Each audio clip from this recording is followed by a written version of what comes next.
Yo, I'm that Dak shadow in the night, moving swift, vengeance in my veins. Got the streets in a rift, born from the pain. Life cut me deep like a blade. Now I'm hunting down the snakes that made my world fade. No cape, no mask, just fury in my soul. Superpowered outlaw, taking back control. They burn my past, left scars on my heart. Now I'm ripping through the dark, tear their world apart. Unbound, I'm bringing the storm. Fury in my blood, from the ashes I'm born. No peace, just war in my sight. Vigilante in the streets, bring the pain every night. Unbound fury, I'm the one they fear. C.O.U. soldier, make the wicked disappear. Yo, I'm off the leash, no chain can hold me down. City's my battleground, hear the thunder sound. Got powers in my grip, yeah, I'm breaking the mold. Turn their lies to dust, let the truth unfold.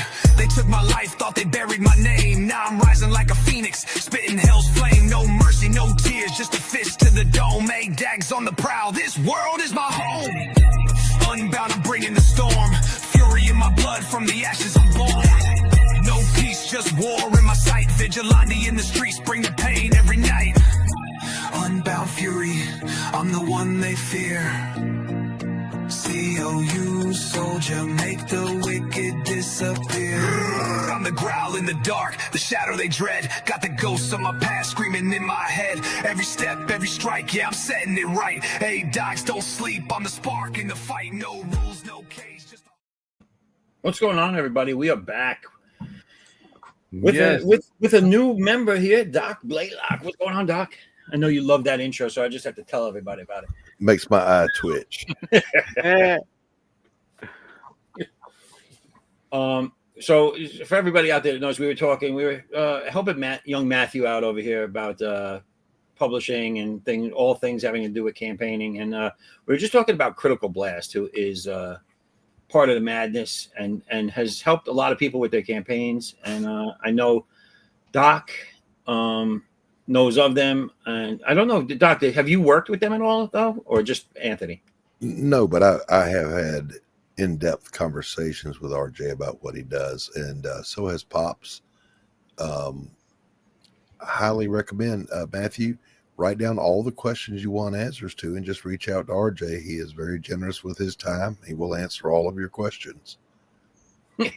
Pops wants to know what the hell you're doing awake at midnight. I was just telling Christian Pops that on the weekends I go back through a whole book as I'm writing it, and I do that once a week editorial eyeball. You know, when you're writing, you tell yourself what a genius you are. When you're editing, you tell yourself what an idiot you are. That's my experience. Yeah. So that's what I was doing, and I did not realize I started working at like 8:30 on the current editorial pass. I wrote most of the day, right? I look up and it's freaking midnight. I'm like, what the hell? Time went away too quick. It happens. He's like, oh, that son of a bitch Zaffo's on. Let me go see what's up. You want to hear a killer line? I'm going to share it with you whether you want to hear it or not. Go ahead. Let's see. I get back to the office just in time to collect potluck and cut Dottie loose. Heading home, the rain begins again, pattering down slow but heavy on the old Ford's top. Oh, wait. That's the wrong damn line. I'm sorry. Oh, I thought that was part of it. Oh, wait. No, it's I find a vacant parking spot outside of Bailey's and head in. The tension bleeds off as I make my way to my usual booth. Miss Betty, who works the breakfast shift, is long gone. In her place, I get Gladys, a younger model pressed from the same mold. Order the fish plate and sweet tea. There are places, I'm told, who don't serve sweet tea, as though the recipe was too hard or some such mischief. People who commit such atrocities probably call their mothers by their first names. These people are not to be trusted. Nice. This all stems from him not being able to get sweet tea somewhere, I bet you. It happened to me. See, I knew it. It happened in Baton Rouge, Louisiana. And the lady took my order at a restaurant, and she said, what do you have to drink? I said, sweet tea. And she goes, there's sugar on the table. I said, I see that. I'll have sweet tea. Yeah. Vic, Vic's in the chat. What's going on, Vic? What's up? Good evening, gentlemen. Hey. Vic, I'm dropping the link right there if you want to jump in. We're here. one more question. Sure. Did you guys want to hear my subtitle for my new subtitle for the Kickstarter? Sure. Paranormal investigators Carl and Emily fight the uphill battle of proving to the world that monsters are real, one client at a time. Chef's kiss. Perfect. Oh, Yeah. really? Yes. You're getting the hang of the short and sweet thing. Yeah. Mm-hmm. Because that's all you really need to tell the people. You know what I'm saying? And then they'll look in. If it strikes them, they'll look into it themselves. You know what I'm saying? Yeah. Does it So I hurt that I've had 3 failures of this Kickstarter? Well, I mean, you're not the only person. I hear stories all the time of people that have had to relaunch, and then finally they get it to where it needs to be. You know? Okay. Yeah, the things that are going to help you get where you want to go. You know, have a good trailer for your product that shows people what they're going to get. Have a good elevator pitch, and then be able to communicate it effectively when you go on streams. And that's the key. You got to go on every podunk stream that will let you on.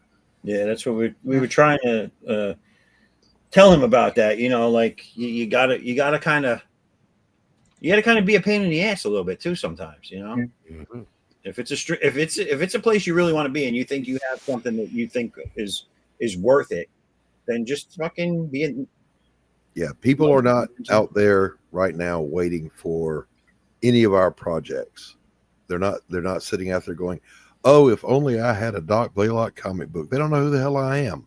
Right. So you got to get out in front of people, and you got to get your product out in front of them, which means, of course, have enough art to show them. And let's face it, your words aren't what win that audience. It's the art. So have enough of it to show, and just get out there. And also just be ready for rejection, because doesn't matter who you are, you're gonna get that a lot. You can't be afraid of the rejection. If you don't get it, wow, score big, huge. But if you just go into it knowing that people are going to say no to you, and be prepared for the worst. You know what I'm saying? Yeah, that's hard to do. And it's not easy. Perfect. Matthew, go ahead, Art. Go ahead. Yeah, a friend of mine, he recently got on YouTube, and he uses this tactic where he gives you that little wrench to be what is that, a moderator for his page. Yeah. So he has an unlimited moderator thing, I guess. So he sees who's interested, and he makes them moderators. So it's like keeping and weeding away the people who not interested. They won't get the wrench. They'll just get thrown out by anybody who's a moderator. That means that they're true, you know what I'm saying, people who are really interested and are gonna back you regardless.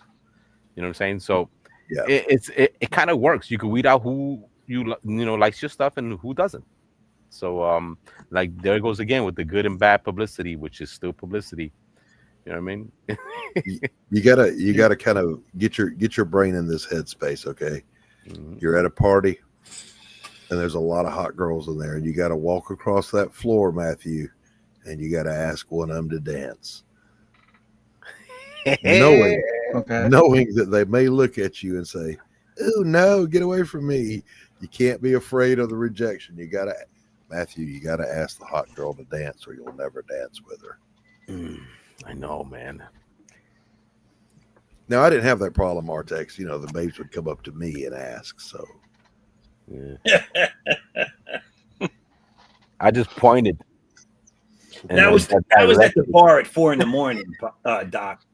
I know. Shut up. I'm what they call beer goggles purdy. that girl that beer goggles you've purdy all night finally comes up to you and goes, "All right, let's go." In the eye of the beer holder.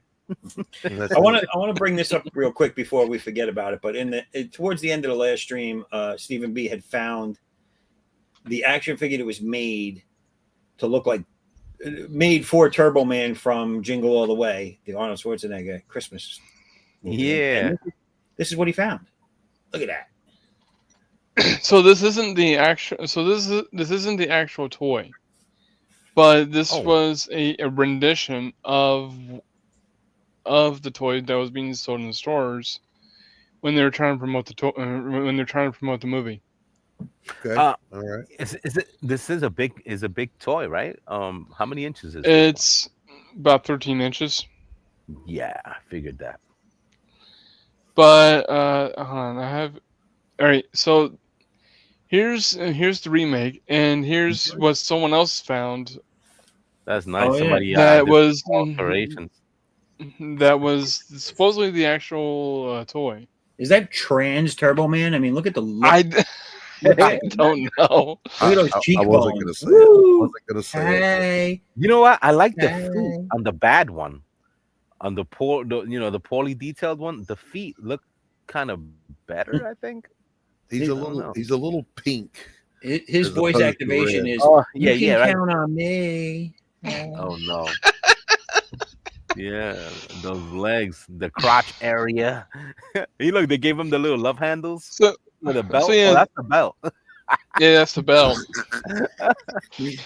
I thought those were the never heard of Turbo Man. This this was supposed to be the actual toy. I think they did not give, or someone found it and just kind of remade it. Oh, he's 14 inches. Look at that deluxe 14-inch edition. Yeah. Wow, I know some girls back in high school that would have loved them. Easy killer, easy. It feels like he's giving birth and every thrust. So they actually marketed the toy after the movie because they actually made the toy. And because why? Can you imagine the mind behind it? Everybody say it with me. Merchandising. Merchandising, yes. Merchandising. Can you now think about the geniuses involved with this movie? You're making a movie about a toy, and you don't think to merchandise until after the fact? Right. What a bunch of idiots. The thing is, they sold this toy right here. I'm not sure if you can see my cursor. Yeah, I could see it. They sold this toy right here. I don't know anything about this one. This one. That one's very pink. It's very pink. The face sculpt parade rendition. The face sculpt is absolutely horrible. I'm getting kicked off of social media. That's the pride. That's the Pride Month version. Comes with a detachable penis. Who said that? I've been drinking. Yeah, this. It looks even worse. Look at those lips. Good Lord. Suck the chrome off a Chevy. Oh, my God. All right. So, yeah. All right. Sorry. I'm sorry. I digress. Not really. So, yeah. But I wanted to show you. I'm sorry. I couldn't look at it anymore. So they decided, you know what, we're going to remake the toy in the other version and just not even bother resculpting the face. Now, how long ago did this toy come out? How many years ago was that movie? It's got to be over 10, right? 20 years now? I think it was around 96. Great. Yeah, man. That thing, I was like, well, I'm going back. Wait a second. This is early. That's 30 years old already? Hold on, let me look it up real quick. Oh, that's a pretty good toy then for 30 years old. Matthew, what were you about to say, brother? Sorry. Yeah, it was. I got a picture of my new page on the screen. If you can see it. Where is it? I just added it, but it went away. Oh, there it is. Can you make that bigger on your end? No. All right. If I try, it'll just get I can see it good smaller. enough. I'm doing it through Facebook. There you go. Sorry. That's a good page. I like that. Okay. See, I like the lighting. I just like the drama in the lighting that they're using. Yeah. That's good. Okay. What was I gonna say? How hard is fulfillment if you already have a printer that in your local area? It's a pain in the ass. It's not hard. You Yeah, have to get all the addresses, and you have to package everything yourself, and you have to bring it to the post office and ship it out. Oh, Yeah. So it's a pain in the ass Okay. in that sense. You have to order all the It's- packing supplies you need. You have to create the labels or pay for the labels. You have to pay for the shipping. You have to pay for the insurance on the shipping. We lost our text again. Damn it. So it's a process. Talk. And the more you have to do, like the more people that back your book, the more of that you have to do. So if you're getting like, okay. I would say if you're getting 50 and above, you need to have someone else do it if you want it to go seamlessly, because it also gets confusing because each person you send to is getting something different. Yeah. Not all of them, but there's going to be a lot of people that are getting the book and the cards, or just the book, or 3 books, or the book and the glossy cover, and these are all different things. You got to keep it all Right. focused. You got to make sure the right person's getting the right shit. Yep. You gotta make sure you gotta print out a whole list and figure out who ordered what. I still do my own, and I think going into the next campaign, I might not, only because I do it in several places now. I do the second chance while I'm getting ready to go to print and all that after I funded on Kickstarter. And there's just so many, like, I'm not getting that many people. I'm getting like literally going between 30 and 40 people overall that I'm shipping out to. So I'm still under 50, but it's like everybody's getting something different. You know what I'm saying? So I gotta create this checklist grid thing for myself to make sure everybody gets the right cover, that gets the right add-ons. You know what I'm saying? And then the second campaign that I run, things are a little different because I might not offer all the same stuff, or they might not be numbered or lettered the same. So I got to make sure that's correct. Right. So, moral to the story: talk to RJ at Critical Blast. Yeah, I think that would benefit you, Matthew. Definitely. Does it cost you a dime, Matthew? Does it cost you anything? And they are professionals. Okay. I was wanting to get this to Image at some point. Will that be impossible? You were trying Get to do with- what? Who now? Get with Image. You got to pitch it Yeah. to them. Oh, yeah, brother. I know. Yeah, I mean, good luck with Yeah. Good luck with that. So here's my story with Image. that. I think I told this to Doc one time. Uh-huh. So before I made my first book, which was Crypts and Legends, I made like a couple of pages. I sent them to Image in an email with the synopsis so they can get an idea of what the story is and the idea of what the artwork is going to be. They sent a rejection letter to me, and also I sent it to them 8 times because I figured you had to push and push until they said yes. Well, I sent it to them 8 times. They sent me 4 letters saying no, we're not going to publish your book. But thank you for asking us. And then the other 4 times is them pretty much just keeping the door closed and just hearing them in the back, hearing them in the far back. Maybe he'll go away. So that's when I was like, okay, you know what? Screw it. I'll just try to print it. I'll just try to make it myself. Yeah, that's how everybody feels after a while. You know what I'm saying? From asking over and over. Yeah. You know it's bad if they send you a cease and desist.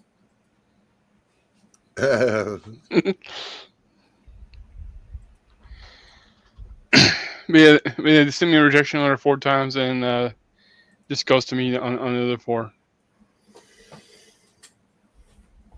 Yeah, I mean, they have a good idea of the stuff they want. I did say that your stuff reminds me of a lot of stuff Image puts out in that space, in that genre, the mystery type things. They have a lot of stuff that they do publish that looks like your stuff would fit in, at least what I see on the news, on the comic book shelves.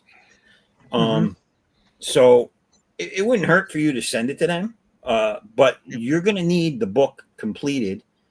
They might even want to see the whole like story arc, or maybe like a couple of issues completed before they, even if they liked it, before they would pick it up. Because Riley's going to do it after I got my 4th issue done. Yeah, that. I would recommend not doing it till you get to that part. That way you have a big body of work to show them. And yeah, I mean, I don't know. You can offer it up. You can offer it up as a trade too. What? You could offer it up as, like, tell them you want to print it. Can we print this as a trade? Like, yeah, that's how my question. Would partnering with Critical Blast hurt my chances at Image? No. Okay. I don't think so. Okay. No, the only thing they would care about is that as long as you're not in contract with someone else for rights and shit like that. Can I keep the rights to my characters through Critical Blast? Yep. Yeah, Okay. I think so. Yes, you do. Yeah, they're not a publisher in the same sense as like Image is, I don't think, right? They're not structured the same way. Well, Image also has the rule that whatever they publish, they don't keep. Right. Yeah, it's creator owned, but yeah, I mean, I get the appeal of Image, Marvel, DC. It's like, yeah, I made it big. Okay, fair enough. Make it big on your own. I'm not interested in Marvel or DC right now. Well, I mean, okay. he was just using those as examples. Oh, okay. But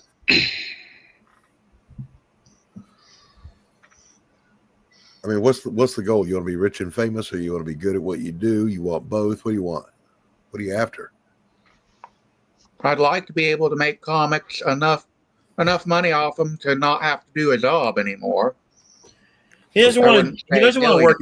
He doesn't want to work at Walmart anymore. He's fucking sick and tired of the fat ladies with the small clothes coming in and bothering him. Well, you can put it that way if you want.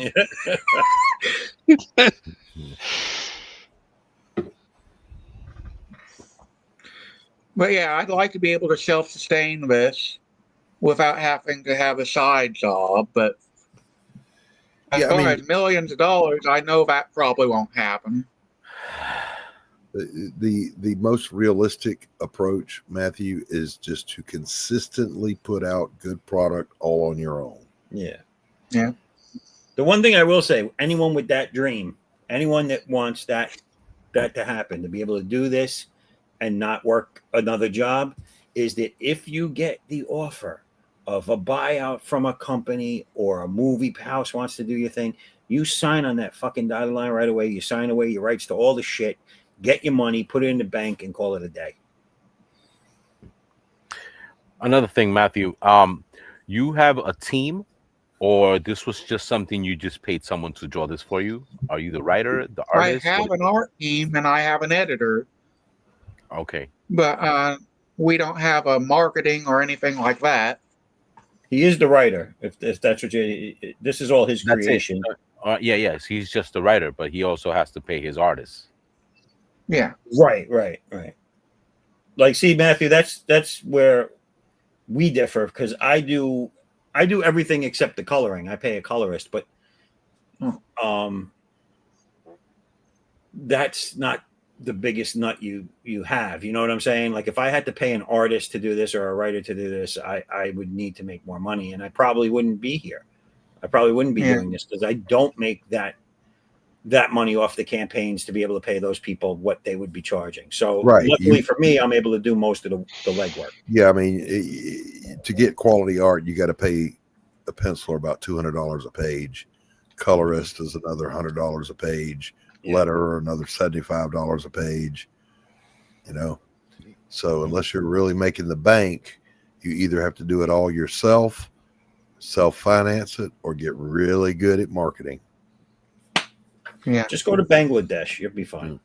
Did you mention this on your campaign? What? No?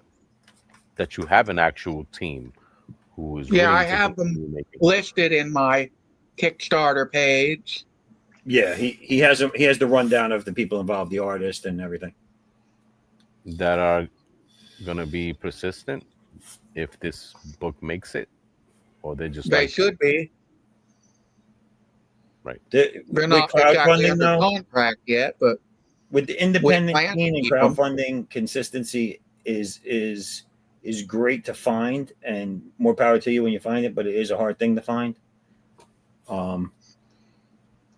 I've seen a lot of people have good artists that leave them for other gigs, and then they have to find someone new. Or same thing with colorists or even writers. Like, there's a lot of artists out there that hire writers to write the story based on their creations because they just can't do it. And and if that writer has to take a better gig somewhere else, it kind of leaves them in limbo.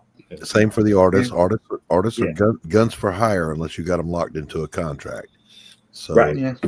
You know, if they're giving you a good break and say giving you $150 a page, and then someone comes along and hires them at the going rate, they're going to put you on the back burner. Yeah. I mean, you could just threaten to break their legs. I mean, but that's going to be a lot of. If they don't live near you, you got to get a plane and everything. It's a pain in the ass. It's expensive to go breaking kneecaps. It really is. I love what Artex is doing with the Popeye characters. Have you been watching this, Doc? I have. I really want to see how she ends up. I still think he needs to lose the hair in the hat, Ludo. Just picture Doc but buff. Hey, easy, killer.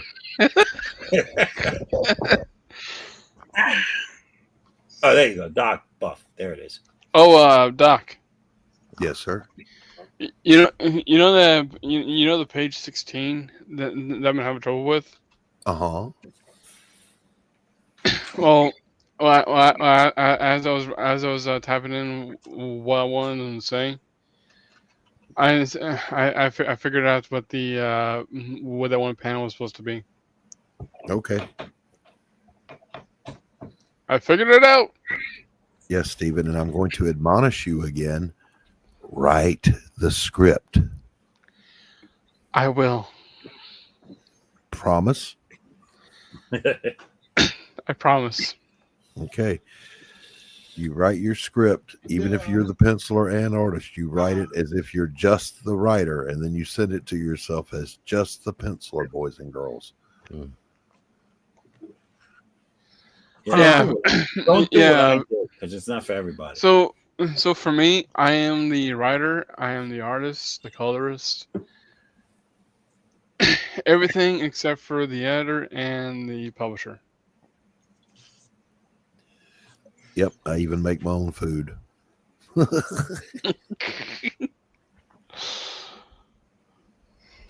He's the stripper, the pimp, he's everything.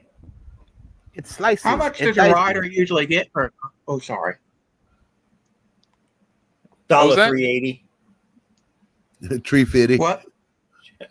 They usually get like How much does $3.80 for a comic book script page. For a comic book script A per writer? page, the going rate for a decent writer is usually around $100 a page. Oh, I was thinking of offering my services for $50, but I've been told I have so many side projects I'd never be able to do it. Well, someone telling you that doesn't mean that's the case. Is that the case? Yeah, I agree, but I don't know. Tell him to fuck off. Okay. But nicely. I mean, I would say this too, though. If you're strictly a writer and you're looking to write and make money doing it, then get your writing reviewed by people who read. Okay. Should I wait till my comic's done, or and kickstart it, or should I offer that service now? Sure. Put it up that you are available for doing that, or that you are capable of doing that. I'm sure someone would pop off. I think the one thing you need to be self-aware of is what you can get done in a time frame. Yeah. Because if you're doing your own book and then you're going to take a job doing someone else's story, and then you're going to start, like, if you're spreading yourself out too thin and there's not enough hours in the day, that's where you're gonna jam yourself up, and you're gonna end up getting a bad rap as the guy that takes on too much work and can't finish it. Right. And get together, some of your scripts that that are really polished and that you think work really well, and send them to somebody like Mike Barron and say, "Hey, Mr. Barron, would you mind giving me your feedback on my scripts or any critique?" I mean, the worst thing that happens is the word no, and the answer is always no until you ask. Who's Mike Meriden? I'm sorry, what? Who is it? Mike Barron. Who's that? Who's Mike Barron? He's a 3-time Eisner Award-winning writer of The Punisher, Batman. Oh. Usually when I talk to people like that, they're like, who? And just stop, don't talk to me again. Mike Barron is very approachable, and he's one of the nicest people you'll ever meet. Okay. But he does not waste his time. So he won't spend a lot of time blowing smoke up your ass, is what I'm telling you. If it's good, he'll tell you. If it needs work, he'll tell you. Okay. I think I gotta go to the bathroom. Sorry. Bye. I appreciate you telling us. I'm sorry. Bye. All right. You heard it here first, folks. This is breaking news. I think I have to go use the facilities. How can this show not be an award winner? I mean, we got people taking dookies on stream. Making a note of it. I gotta go make poo poo. I mean, that's gotta be a goddamn YouTube first. I'm gonna go take a shit. What is that? AFK, everyone. AFK. What is that? What is that? Matthew, if you can still hear us, we're just fucking around, dude. I make it a point to broadcast my bowel movements when I'm live streaming. Hey, boys and girls, I need you guys to just kind of chill for a minute. I gotta go take a shit. I'll be back. Don't take all of them. The last time I went, I was like, fill it around the bowl and feel nutty. What kind of place is this? They're fresh out of shit. I'm gonna go. So you guys check it out. Check it out. What are we checking? I stumbled across a YouTube reel that had a clip out of a movie that I'd never seen before with Ben Kingsley in it, right? And it looked just charming and endearing, so I went and watched it. It's called Jules, Jules, Jules. Let me guess, it wasn't charming and endearing? Oh, it was absolutely that. And it was, if you picture E.T., but with geriatrics instead of kids. Oh, shit. It was wonderful. Geriatrics instead of kids. Yeah, and I'm like, why have I never heard of this movie before? It was really good. Yeah. It's not like a Twilight Zone? No, it was a movie. Really? Oh, were you sharing something about it or no? No. Oh, okay. It's just a feel-good movie. And what's it called again? Jules, Jules, like Jules Verne. Yeah. You said it's like E.T., but with geriatrics? Yes, indeedy, sir. With old people instead of kids. Is it a new movie or an old one? It's fairly recent. Okay. What company did the special effects? Oh, hell, I don't know. Yeah. Like, you can do special effects as good as Star Wars on your phone today, can't you? Yeah. I mean, you just name it with any company like nowadays you can make a movie with your phone. That's what I'm saying. Right. But yeah, it was really good.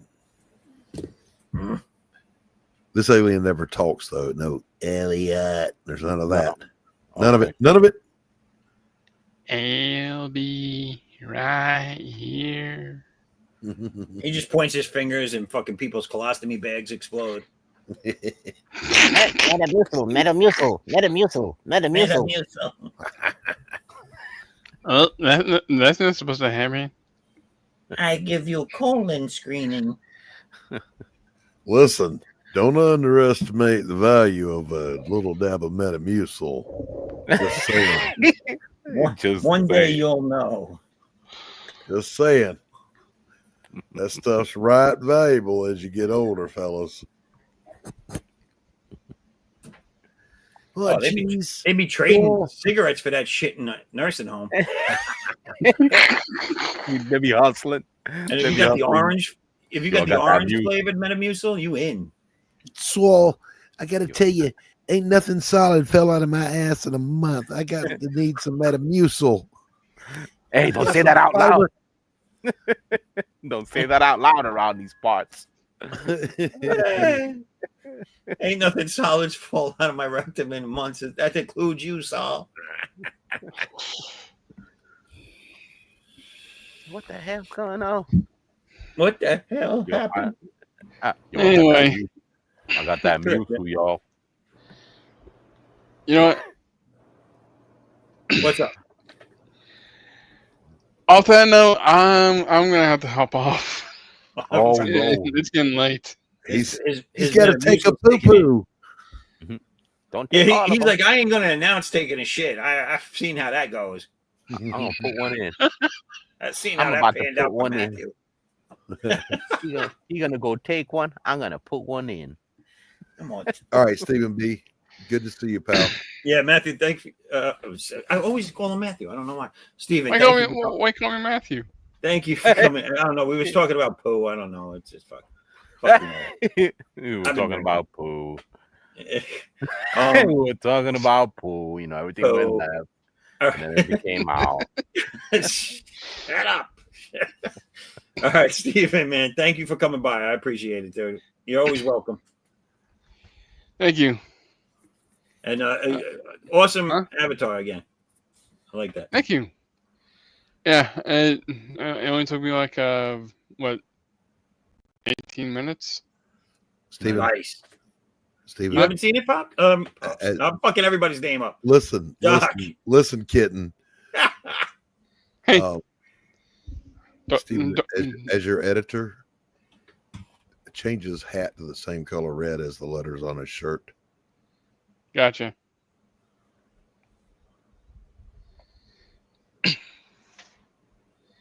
What are you dancing for? Wait, how's that go? All right, we got to clip that for the outro. Someone did. I forget who it is, but someone's got a clip of me doing that, and they use it. Fuckers. Yeah, fucker. Hey, I still gotta go back and cook that expression you made on my show.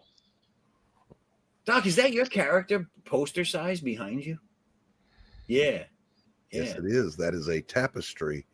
Is it? They're 24 by 36. They're just like a poster, but they're never going to tear or fray because they're made out of satin. That's cool. Is it almost from here too? It looks like it's like what is that? Like a hologram almost. Like, you know what I'm saying? It's black light reactive. Okay. Yeah. That's cool. Before I go, do you mind if I do a shameless plug? No, go ahead. We let everybody shameless plug. All right. My plugs have shame, thank you. Yeah, we'll give you the plug. So if you don't know who I am, my name is Stephen B. I am the founder of Bullcat Studios and the writer and everything on Crypts and Legends and other properties that will be coming out eventually. If you want to see any of my stuff, check out the Saturday night 8 p.m. draw stream on the Madness, and also check out my channel where I do random draw streams mostly on Fridays and random videos. And also And also go check out Dark Give's site where you can sign up for Billy's last season of Batman, where I'm the artist. All right, and that's it. And don't forget to tip your waitress. That too. They need to eat too. All right, later. All right, man. Good shit. Good shit. Stephen B, take care, pal. Yep. I will, and I promise I will finish the script this time. All right, good man. Good man. All right. Later. Later, man. Later, pal.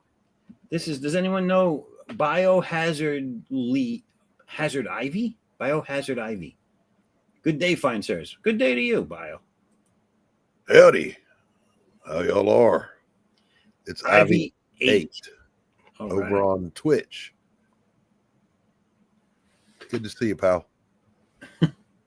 Oh, got my back. Nice. It's nice to have people from Twitch come over here that aren't just the bot advertisements. Oh, it's just Ivy. Just Ivy. Just Ivy. All right. Yeah, where is speaking of bots, what's her name? Acres. She came on Thursday and she threw in like one chat and she said good stream and then she was out and I was like, all right. Do we still have Edwin here? Yeah, man. I had a little issue with my internet. I just came right back on. Right. Yeah, you got a connectivity issue. You're roboting a little bit. A little bit, yeah.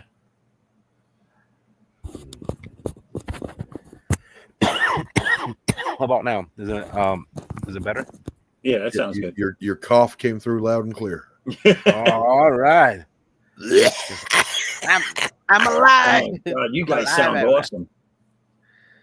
How are you? We're all right. Well, I'm all right. The two of them sound like they're dying. I know, right? You all right there? So we were talking about Stephen B, thank you again. And you have a good night as well, sir. And like I said, you're welcome back anytime you want to come on. I'll keep dropping you links to this show and the Thursday one. And if you want to come on, come on. You sound your PC hand. What? He's saying hamster Artex, your hamster that's running your PC needs some coffee. Oh. See, I speak internet. You speak drunkenese. You're welcome, sir. All right, so check it out. Check it out, Christian. I'm checking. I've checked out hours ago, Doc. 2 of the titles of 2 of my books. I'm working on 4 novels. 2 of them I did a title search and they came back used in Yonkie. So originally there was one that was called Blood on the Bricks, and then there was another one called The Long Way Down. Both of those have been used, right? And I want fresh virgin soil, right? So I came up with Play a Deadly Game is the next one after the one I'm writing right now. Okay. And the one after that is called Sufficient is the Evil. Sufficiently evil? No, Sufficient is the Evil. Oh. It's from Matthew 6:34. I think that's a little too highbrow. Nope, I think you're wrong. Well, now I can see how these Anthony conversations go. Yes, that's exactly how they go. I don't care what you think. I hear what you're saying. I just wanted to inform you that you are wrong. Do you want to know what I think? No, I would have asked you. Sufficient is the evil. Everyone kind of knows that's a biblical line, right? Well, if you're biblical. Well, there's a kind of a large population of people that I'm quasi have read the book. Like I believe in the Lord and Jesus, but I just don't know the Bible verses by heart. Yep. So anyway, I did a title search on those 2 and they came back clean. So I'm like, all right, good. I like the first one. Yeah, Play a Deadly Game. Yeah. I don't dislike the second one. It's a lot, though. You don't think it's a lot? No. Okay. Oh, listen, I don't get paid to think, so I'm just saying. I mean, you asked, I answered. What do you want? Yeah. Fuck you, it sucks. But, you know. No, so, I mean, are they pertinent to the story. I guess they are. If you, Yeah, I try to make sure my titles aren't just some kind of abstract. They got to tie into the story. well, now you got to read us the story because we need to know how they fit in. I ain't reading you. I ain't reading shit to you. I ain't reading 100,000 words. I want to know how. You know, my cat's a pain in the ass, dude. I see this little corner of white thing sticking out from under all my shit under my desk, and it's my remote to my heater. Mm-hmm. And it used to be way up here, so I know he fucked with it. That damn cat. Yesterday, speaking of pets getting into stuff, my dog did something that she has never done before. I fixed myself a snack, and I went back into the kitchen to get something that I forgot. And I came back and I looked at my glass. I had made myself a nice tall glass of milk to go with my peanut butter cookies. And I looked at that glass and it was not full. And I went, I don't remember pouring only 3/4 of a glass. So I went back into the kitchen for just a moment. I peeked around the corner toward the living room, and there she was. Paws up on the coffee table, snout in my milk. Oh, shit. Wow, that's crazy. So all I had to say to her, I stepped around the corner. I said, "Excuse me, ma'am." That dog rolled over on her back like, "Oh, dear God, please don't kill me." Yeah. And mind you, I've never raised a hand to this dog, so there's no. What? That was said for legal purposes, I know, but no. 100% true. What? How old is the dog? She's 3. Oh, So she's still Ivy, all 3 of us are comic book creators. All 3 of us on the panel right now are artists. Yes. I also write. Christian also writes his books. Artex, do you write yours? Yeah, I usually freestyle them because they're just vivid stories in my head. So I just continue with what I know. Mm-hmm. And then we independently market them through crowdfunding. Yeah. So that's kind of what we're about. That's the quick and short of it all, and a great summary. And I stream without pants. No, I have pants on. Who was that? Was it Chevy Chase that said, "I'm Chevy Chase and I'm not wearing pants"? Yes. Well, that was on the news thing, right? Yeah. I'm Chevy Chase and I'm not wearing any pants. His other one was, "I'm Chevy Chase and you're not." And you know, back then, half those things came out because they didn't know what else to say. They just came right out of their face with it. Ad-libbing hard. Yeah. The news thing has always been good for the ad-libbing, no matter who was on it. And I love watching them get the other comedian to break character. It's great. I think the best news guy they ever had was Dennis Miller. I like that. He was really good. Which guy? Dennis Miller. Oh, yeah. And the other guy, the one that talks like this, what was his name? Norm McDonald. Yeah, Norm McDonald was really good too. He was great at it, and then they fired him because they just didn't like his politics. Yeah, they didn't like the cut of his jib. But he was funny. He was great. He had such a good dry, like fucking dry as hell humor. Yeah, he always looked like that one uncle you've got that's telling you the dirty stories right in front of your parents. Yeah. Well, I've listened to him tell a joke that basically the people interviewing him or in the room with him, he's making fun of them, and they just don't get it because it's so dry, and it's kind of like they're thinking too hard, so it's above their heads. It's like, oh, that's great. He just shot you all down and you all laughed, or you all were like, oh, yeah, I agree with you. And it's like, yeah, he just made fun of you, you idiot.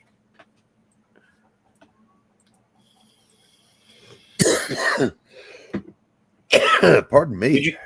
Did you see the, I don't know if you were on or if I showed it when you were on last, the promo for the future, something coming up in the future in my universe. Doc, did you see that? It's an ad I put together. It's going to be in the back of this book. I didn't. I was reading Ivy's comment, so I missed what you were saying.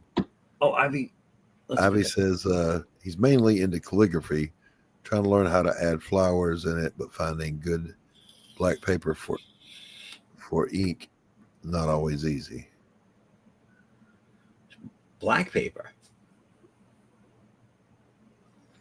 Are you saying you're doing calligraphy in white ink on black paper? That's what I'm getting from it.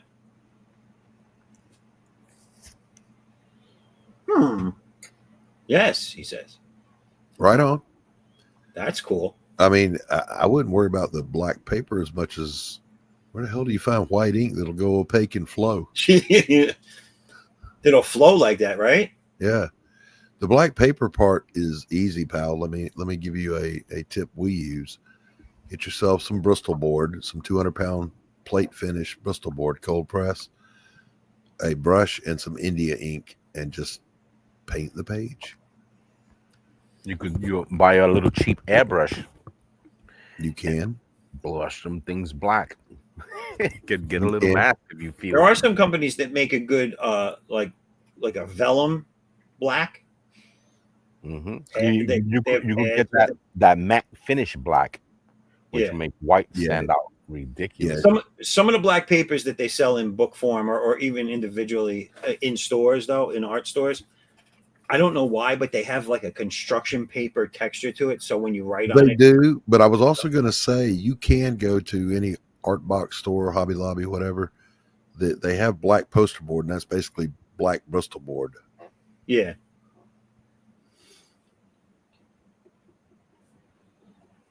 But yeah, I mean, I'm also a fine art painter, and the only white I know is titanium white paint, which is awesome. Yeah. I like to use the Createx. I want to see someone do calligraphy with whiteout. I'm sure there's someone out there that can do it. I got a little, as you say that, I'm looking at a little tub of Doc Martens. Yeah. And not for nothing, there's probably someone out there that can do it in whiteout, and it probably looks better than I could do it with regular ink. Right. I'm with you. And I'm not trying to be, but there might be inmates at this who do it. Yeah. Like that dude that can paint photorealistic dogs with his mouth. Did you ever see that guy? Oh, Jesus. No. He paints, but he either can't use his arms or he doesn't have arms. I don't remember the deal, but he paints with puts the brush in his mouth, paints with his head. Yeah. I mean, I've seen more than one person do that. I've also seen them paint with their feet. Yeah. Gross, but they can do it. I met this guy named Brawly Legs. He has no hands. He plays video games with his mouth. With his mouth? How the hell do you do that? Yeah, man. He puts it on his face and he goes at it, bro. Street Fighter and everything. Oh shit! Yeah. If you put probably all bruised up. If you put a microphone down there, it's yo, it's crazy. It is. You know how many girls probably watch him on stream and they're like, "Oh, I gotta get his number." He's amazing. That tongue's just hi.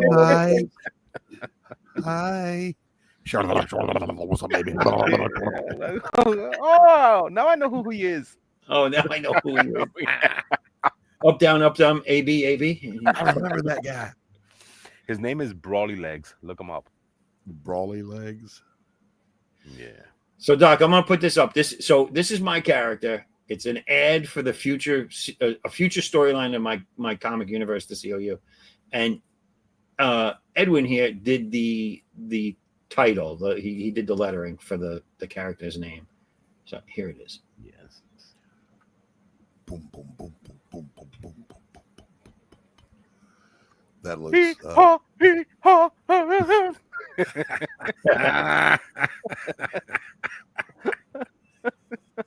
Chef's kiss. What else can you say? Yeah, look great. Look great. Fucking Artex. Oh. Oh wait. You need that. You need that as the intro when that comes up. You gotta get the So Ivy's saying he uses Winsor and Newton calligraphy ink white. Yeah, and then on white paper he uses violet because the black one is too thin for him. All right, right on. Right. Now, Ivy, as that relates to our world, you could do cover logos for people's books in our world, or you could become a letterer, which is not, exactly beautiful calligraphy, but it is an art. And traditional letterers are getting hard to come by. Yeah, the fun in the lettering, I would think, for someone that does lettering would be like the sound effects or a character with a gruff type voice, and you want to show the difference. Say it with me, onomatopoeia. I don't want to pee on you. Awana hakalugi means I love you. Awana hakalugi means I do. All right, that's enough of that. This is Doc After Hours with no coffee. But what is that? What are you drinking? What is that? Sweet tea. Is that Mr. Pibbs? Sorry. It's a ghetto version of Dr. Pepper. It's Ghetto Pepper, Dr. Ghetto. Have you ever drank Mr. Pibbs? Mr. Pibb is an abomination. It's like polar seltzer. He couldn't even stick it out and get his degree. It could be Dr. Pibbs, right? He could have been, even Dr. Topper from Dollar General at least got his degree. Yeah. Right. And the insurance guy is a general, so it don't matter. Jeez. Oh, Jesus. These are the jokes, people. They're far and few between, and they're not really funny, but this is what we got. He said, "This is what we got." Oh, what the hell am I looking at? It's Robin with a fucking full facial hair. Oh, there we go. Trying to change the design up, see what I can come up with. See, I like it though. Like I like the hair, the big facial hair with the bald head and the little hat. Right. Makes him look tough and like change the Edwin, change the sailor cap to a little bowler derby. Yeah, because that's what he has, right? Well, even if he doesn't, he oughta. I thought doesn't Bluto wear the little longshoreman hat? I don't know. Yeah, it changed up a few times. But that's true. That's true. It's changed.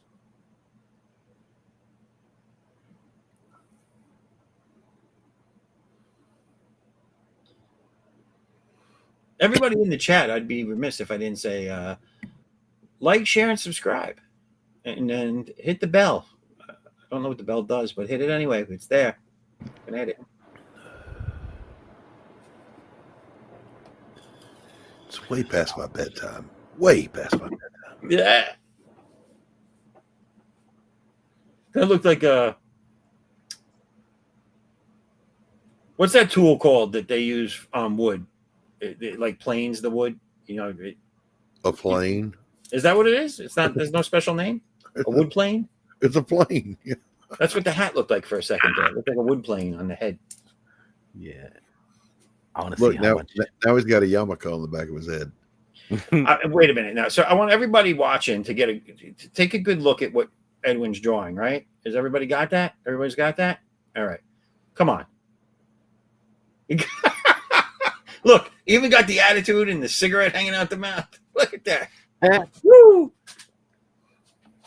I'm sorry. I gotta get a nice. I'd like to formally apologize for that last joke. It was in bad taste.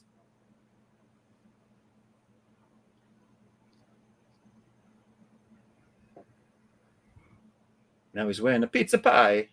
Mm-hmm. I want to get it just right.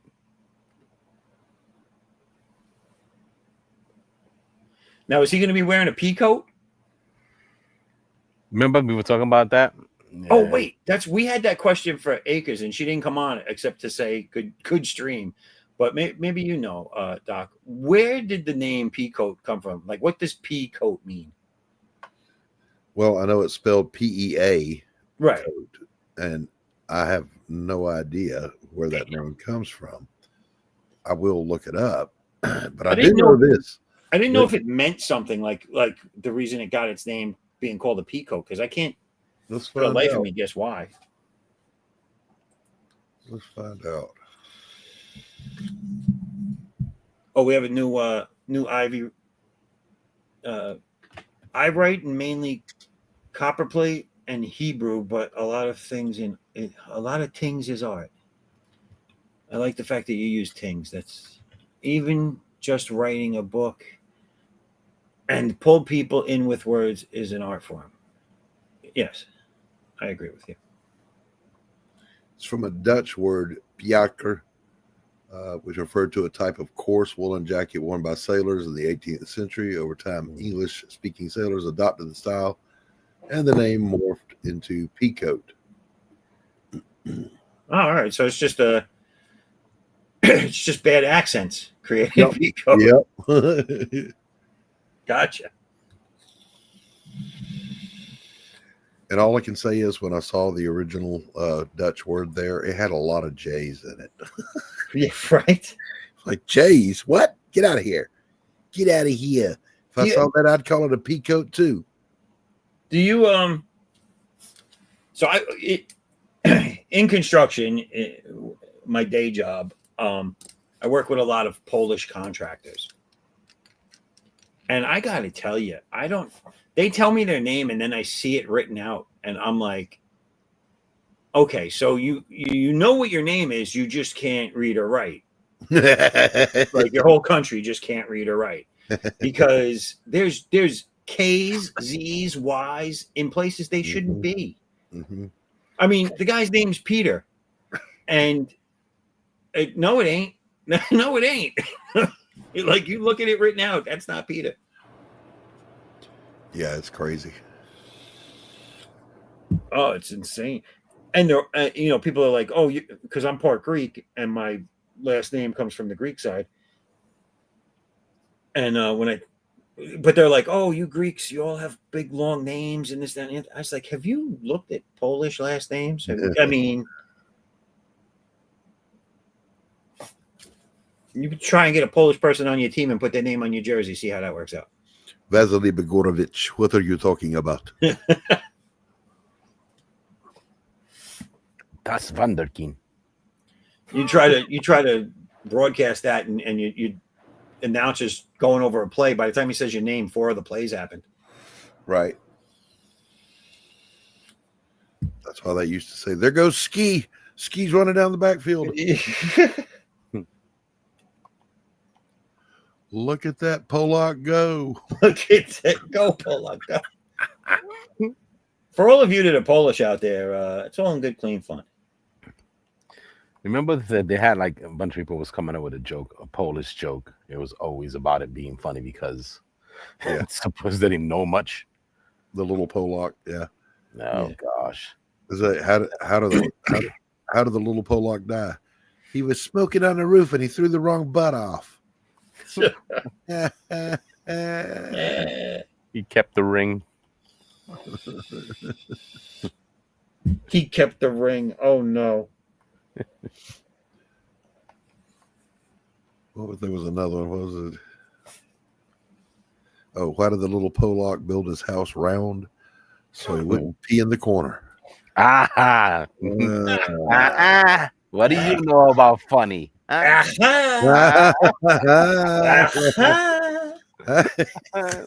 was the best. What do you know from funny, you bastard? You know, Conta upstairs. Conta. Yeah.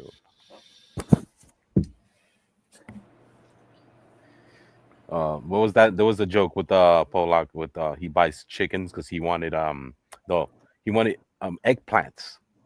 So the guy sold him chickens and he goes, oh, we waited and we didn't get no eggplants. And he goes, it's because you buried them upside down. Boom.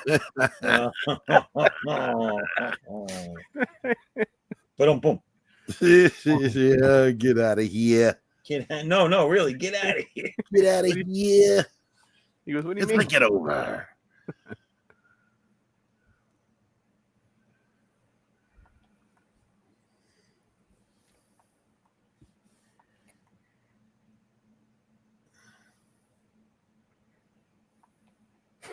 Calling it an eggplant.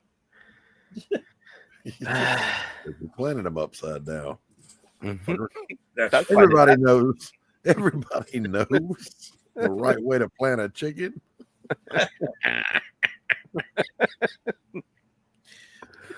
Oh wow. The I've guy been is waiting like, he's too like, long. oh, it's your fault, buddy. You the one who buried them upside down. They died. The, the one, Like, the one how thing else that there was Doc's, the one thing that Doc is realizing is that since he's been going to bed before midnight, he has not been missing anything. Not a damn thing. His fear of missing out has just been alleviated. I don't suffer from FOMO like other people. Like, I forget to do shit like check social media, check email. Yeah. Yeah. I'm with you on the email thing, dude. I got I got 11,000 emails that are waiting to be looked at. Oh man. My wife was telling me, why don't you just delete them and get them out of there? I'm like, because I know there's something in there that I'm gonna need. Yeah, just as sure as sugar. As soon as I delete all this shit, there'll be one of them I need. Like the next day, it'll go, reference the email I sent you on February the 1st. Please be advised that this is actionable immediately. Yeah. What? You know, when the IRS knocks at my door and they're like, "Oh, we sent you an email," I'll be like, "Fuck." Yeah, yeah, prove it. Can you take me away tomorrow? Can you? Kind of busy. We checked your email. It says Microsoft needs their $2. Columbia House emailed you. They want their $1.99. Yeah, that you've owed them since '83. Yeah.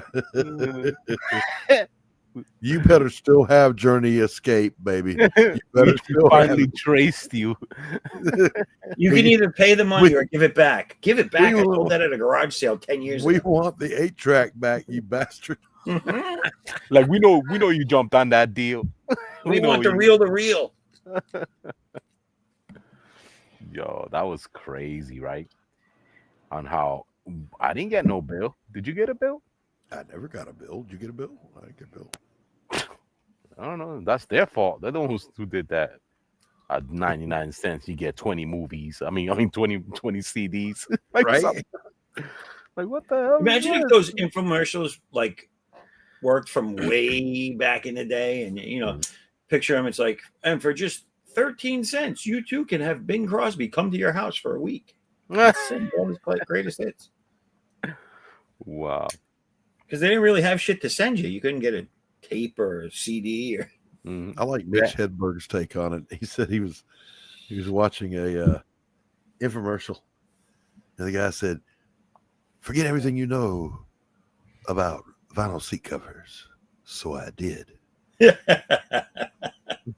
I didn't know what the hell he was talking about for the next 30 minutes. I like that.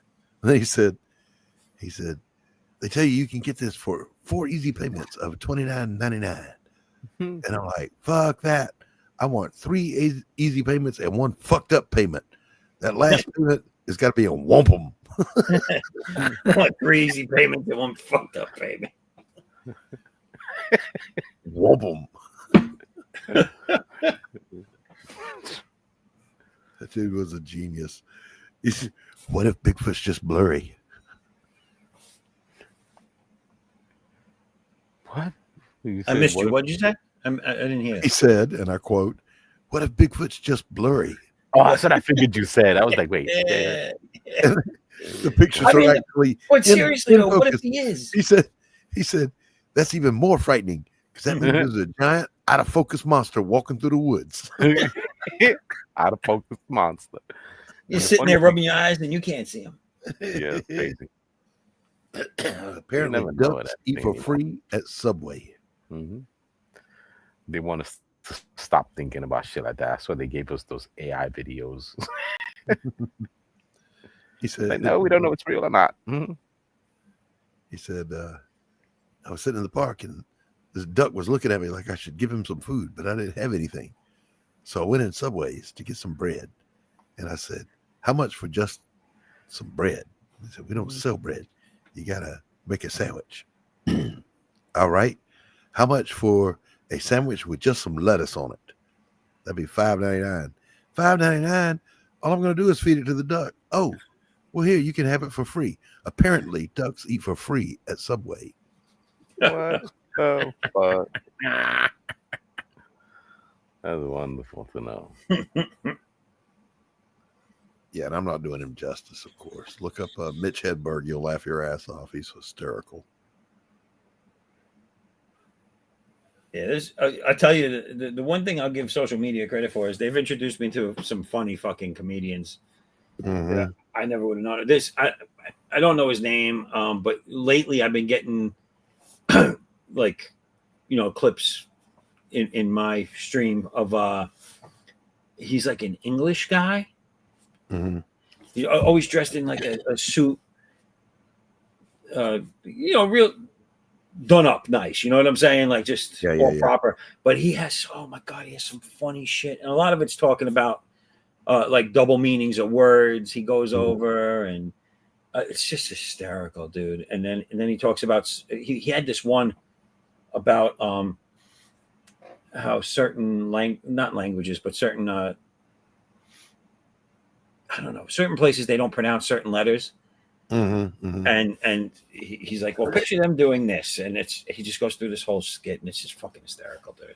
I'll tell you another good one to look up is look up Chris Porter, Ugly and Angry. The whole thing is on YouTube, but it's in segments. Okay. I mean, dude, he made me laugh out loud, like rib hurting laugh.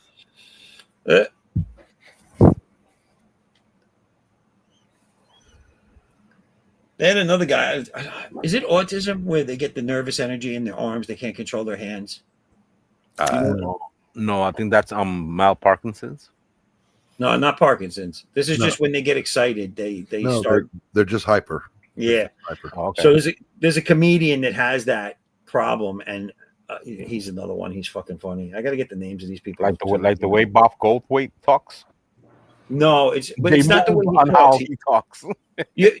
You ever see people when they're in, they have the disease they have, or the syndrome they have, when they're talking to you, they stutter a little bit, but their hands are just doing wild shit.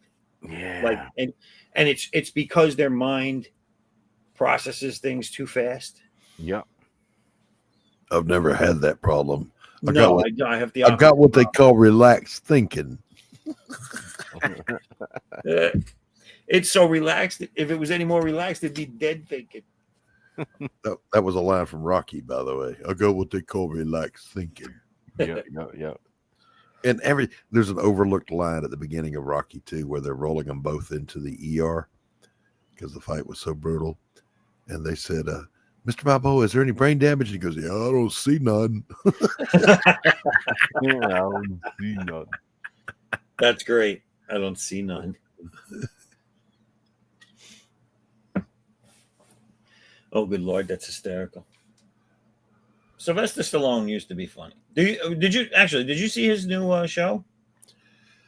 I watched season 1 and season 2, and it's a fairly good show. The problem is Sly is still in the 80s in the way he structures his stories. Mm-hmm. So there has to be this totally unbelievable big brawl between him and whoever that season's big bad is at the end of it. I think that's him. I think something about him. He needs to be fighting somebody. Yeah, I mean it's that 80s formula, that Die Hard. You gotta have the big boss to fight at the end of it all. He can't, like season 1 and season 2 throughout the course of the show was building up fairly good dramatic suspense, But no, we gotta have a payoff where there's a big brawl between his boys and their boys. This doesn't happen in reality. At least not more than once. Not fucking 3 years in a row. Yeah. Yeah, someone was telling me once because I've only seen a couple of episodes, but someone was telling me once because they watch it religiously. They're like, yeah, I think they're going to whack him in the next season. And I said, well, then that's the last season, right? Yeah. And they're like, no, I don't think so. I said, well, he's not going to let it go on without him. Yeah, that's his show. Yeah, he's not going to get whacked and then just let it keep going. I don't see that happening. Oh, what do you mean I'm gonna get whacked? It's my show. All right, pal. I think I'm going to bed. All right. Well, Doc, it's always a pleasure to have you on. But let me embiggenate you so you can talk to the kind people out there in TV land. Hi. Hello. Let them know what you're all about if they don't already know. Hello. I'm a writer. I'm an artist. I have books out there. You can go find them over on Fund My Comic. You can get the comic book for A Damn Dirty Thing, a supernatural noir story, or you can get the novella wherever books are sold. And also have a last chance opportunity to get issue 1 of the Pariah Saga, Pariah Blood and Mud, on Fund My Comic. There it is, everybody. So go support the good old Doc Blaylock. And Doc, I appreciate you coming on tonight. Always a pleasure to have you on. Always a fun thanks time. for having me, pal. I appreciate it. Anytime. You're always welcome. So, yeah, until next time. Yep. Edwin, always a pleasure to see you, sir. Same here, bro. You guys. Have a good night, morning. Peace out. Later. Yeah, later. And then there were two. And then there were two. Yo, how do you like the title of it being Popeye Goes Dark? That's what you want to call it, Popeye Goes Dark? Yeah, I was thinking about that. Popeye Goes Dark. Now, I'm thinking like, should I put the Popeye in the dark lettering, or should I put the word Goes Dark in the Popeye lettering? So here's the only problem I have with Popeye Goes Dark is that it's, do you want this to be the way they always were? Like, this is your imagination. This is your reimagining of them being this way. So it's not like that he went dark. He's just dark. Yeah. Right. That's how I have it titled at the moment. It just says Popeye Dark. So I was like, okay, let me, I wrote that down to see what I was going to come up with in between it. Like, Goes Dark, or, because I do have a title thing where it's called Of the Dark. So I was thinking of using that as well. I have a blue line paper that I titled that because it was supposed to be something like Annie were working on. Call it like Popeye, the dark sailor of the 7 seas. You know what I'm saying? They got a big old black ship. Gothai. Arg me hearty. Wow. I know I've seen somebody who did a good Popeye rendition. He's fighting somebody real quick. I think he posted a page one time. I don't remember the artist, but that was pretty cool. You know what I'm saying? If they did do a Popeye, exclusive, I think it was Liefeld who also tried to do something. I don't know. I don't remember. I never saw it if he did one. Yeah, I think you should make it like something like Popeye the Kraken Slayer or something. You know what I'm saying? The Kraken. I know, right? Imagine him being like Nemo.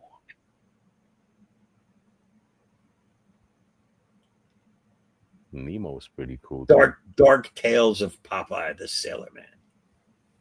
Tales of Dark Water. The pronunciation of W. Water.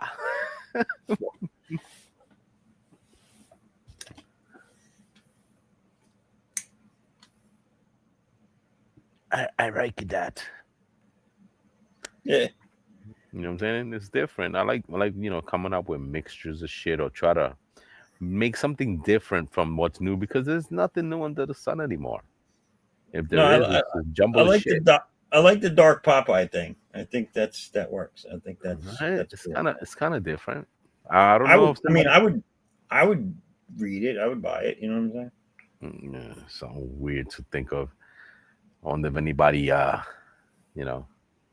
bumped into that idea yet. That's why it's crazy sometimes to be, throwing stuff into the stratosphere. You can put you could do a book like this, right? And then the title could just be "I Am What I Am," right? And that can go in any direction. Right. Yeah. He is what he is.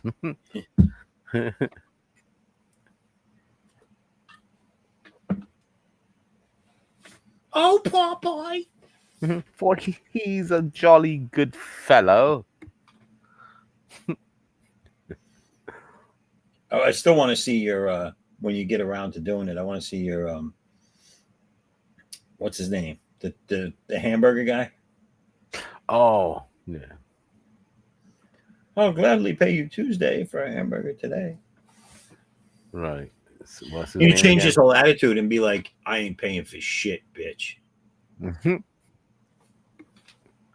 Like really make him a scam artist.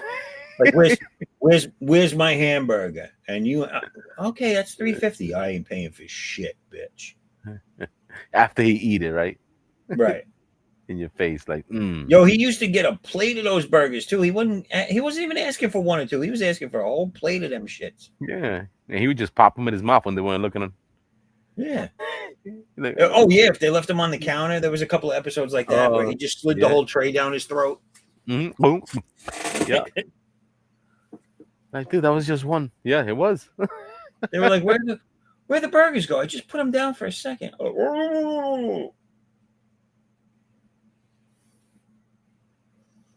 That like, cartoon progressed. The animation started getting ridiculously good. The fight scenes that they had was pretty decent. For the Stein, you know what I mean? Because I'm Alice the Goon, yo. Alice the Goon. Ain't nobody got I love her. Yeah, she dances her ass off with them shoes. Hollywood. Dun, dun, dun, dun, dun, dun, dun. Yeah. She looked like that girl. Alice the Goon. After marriage, the honeymoon. That's crazy.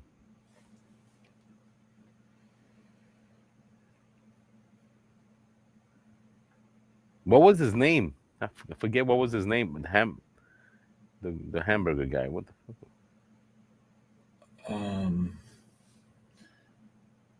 Wimpy. Yeah. Now I see him. Now I see his face. He had the bowler hat. I knew one of them had it. He had the bowler hat. Yeah. And all their hats were tiny and on the top of their heads. Right? Yeah. Sons of bitches. Let me see.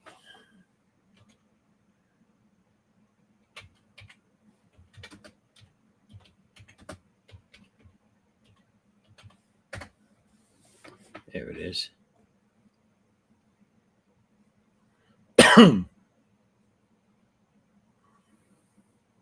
He changed a lot over time too.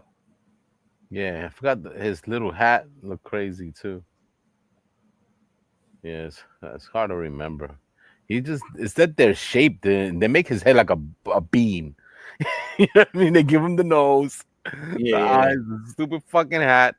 That's it's quick. He's a quick design. Wop wop wop, done. That's him. Yeah, see if I can embiggenate this at all. It's probably as best as I can get, right? Hold on.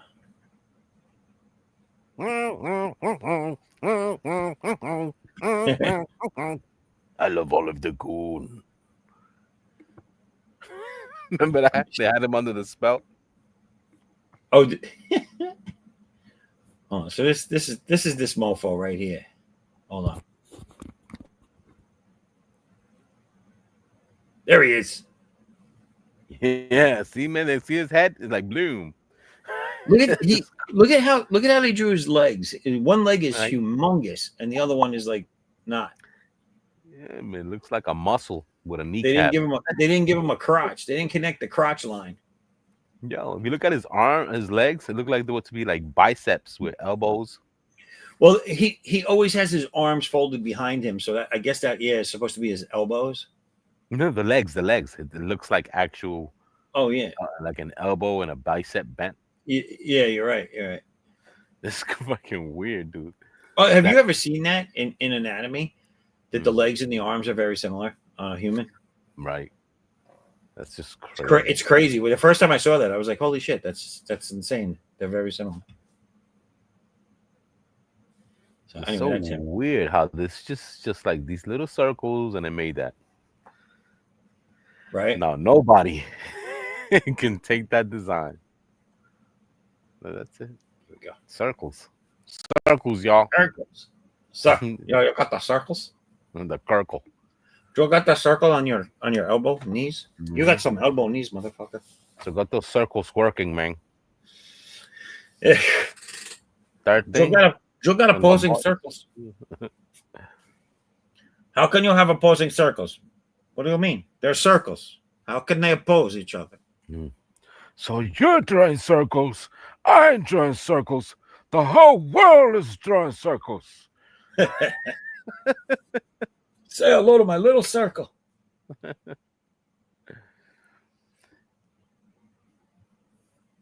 You know, the whole world is drawing little circles. Yeah. Like, why you pause so long? Fuck your circles, man. She's not for you, man. She's not for you. That movie was just crazy, man. Scarface, like, Yeah. that man just stole that show, man. He's crazy. I liked it, but the shower scene still disturbs me. Oh, which one? Would he kill his brother? Yeah. Naughty leg, eh?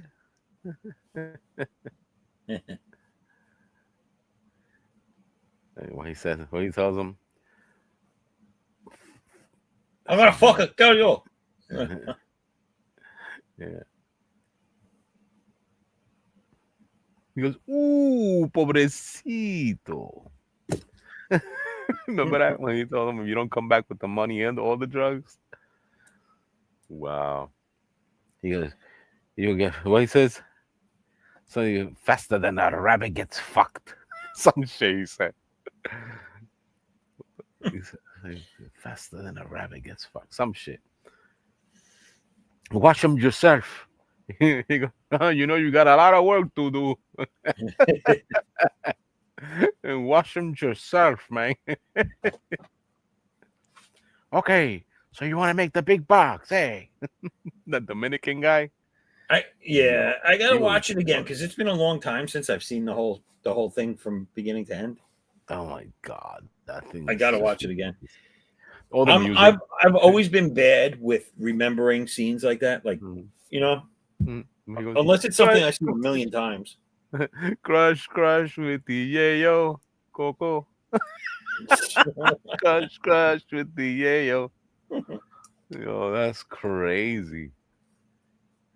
They had crazy songs. We were like singing that, thinking it was like, you know, back in the day too, there was a song called White Lines.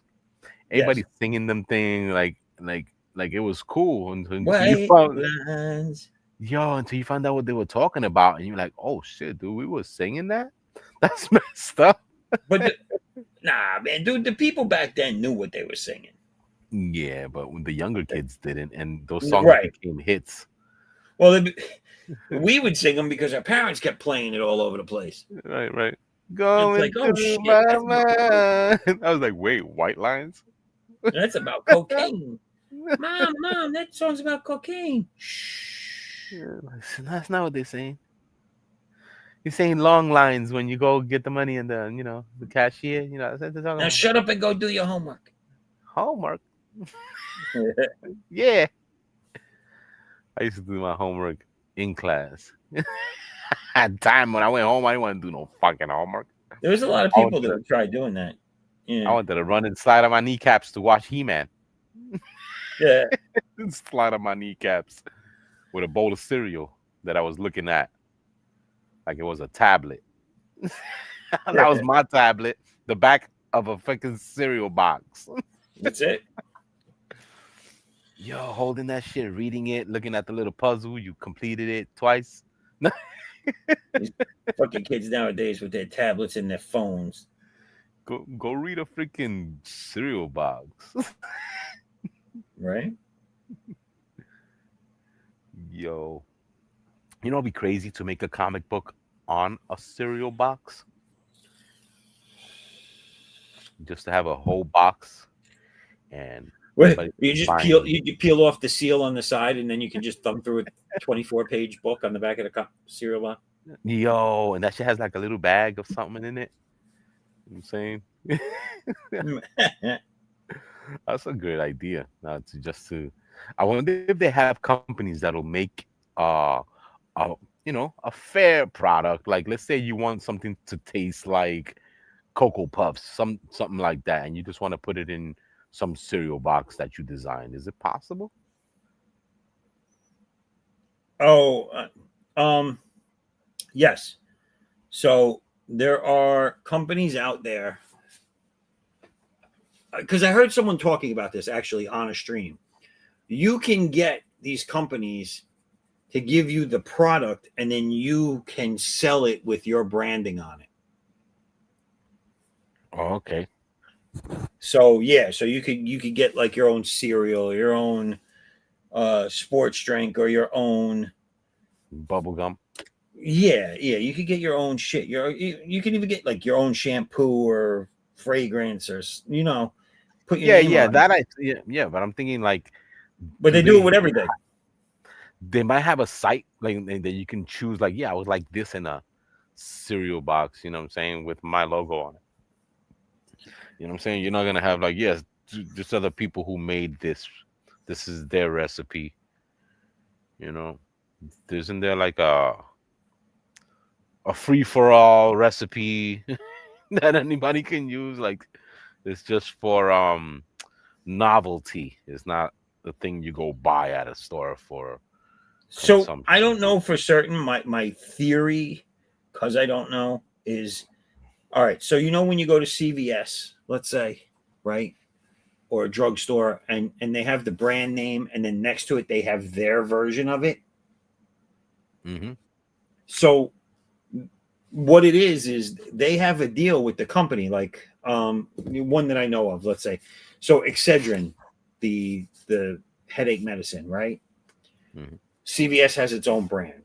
So what they do is, with the company that makes Excedrin, they get.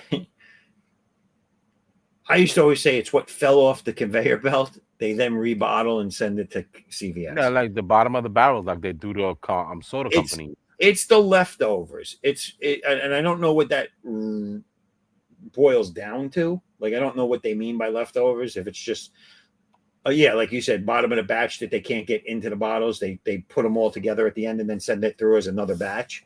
Mm-hmm. But that's where they get their stuff. And I think companies might be doing that now and outsourcing those products to the public to buy and brand. Mm-hmm.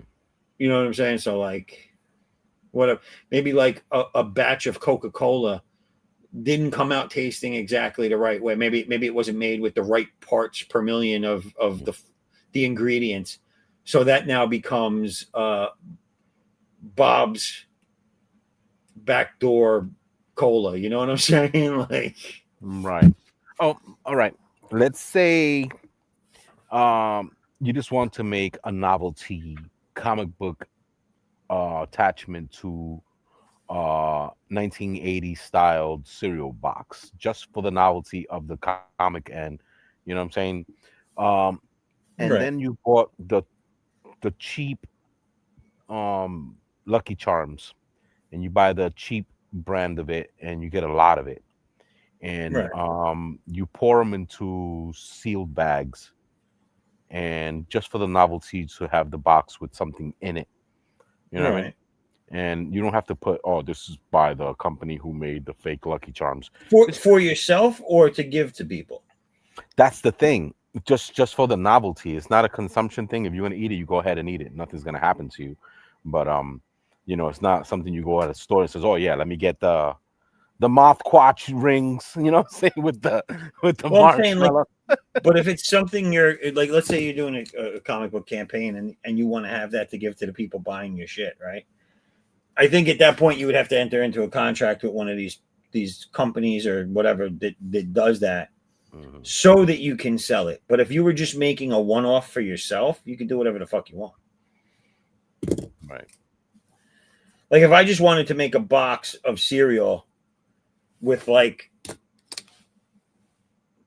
addict shit on it, you know what I'm saying?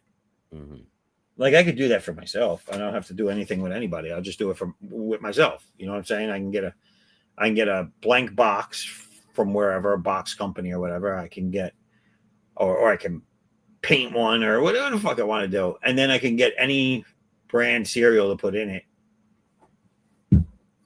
still sealed. You know what I'm saying? Right. But that's only if I'm doing it for myself. But if I'm putting it into a campaign, I think I would have to find out how that process works so I could do it legally. That way, when I start selling it, you don't get sued. You know what I'm saying? Right. Now the company come out of nowhere. You have sales on our shit, don't you? Right. You're repackaging and selling our stuff without our permission. But how many companies is doing that anyway? Bottom of the barrel shit. I think they all do it. Nowadays, because they started that shit so long ago that I think every company knows that that's what you do with it now. Yeah, so that I think that there isn't any reprimanding for it. It's a little loophole somewhere where you could get away with this. Because once you buy it, it's yours. You know, corn is corn. You know what I'm saying? They got a big old freaking, corn chip where you could break it up and make it into cornflakes. Yeah, but I think you still have to go into contract with the company to get the product. Well, yeah, but I'm talking about like no name brand freaking Captain Crunch, you know? Anybody can make anything. But that no name brand Captain Crunch, what I'm saying is, where you bought that company probably has a deal with Captain Crunch, or the company that owns Captain Crunch, to make their cereal for them with their boxes.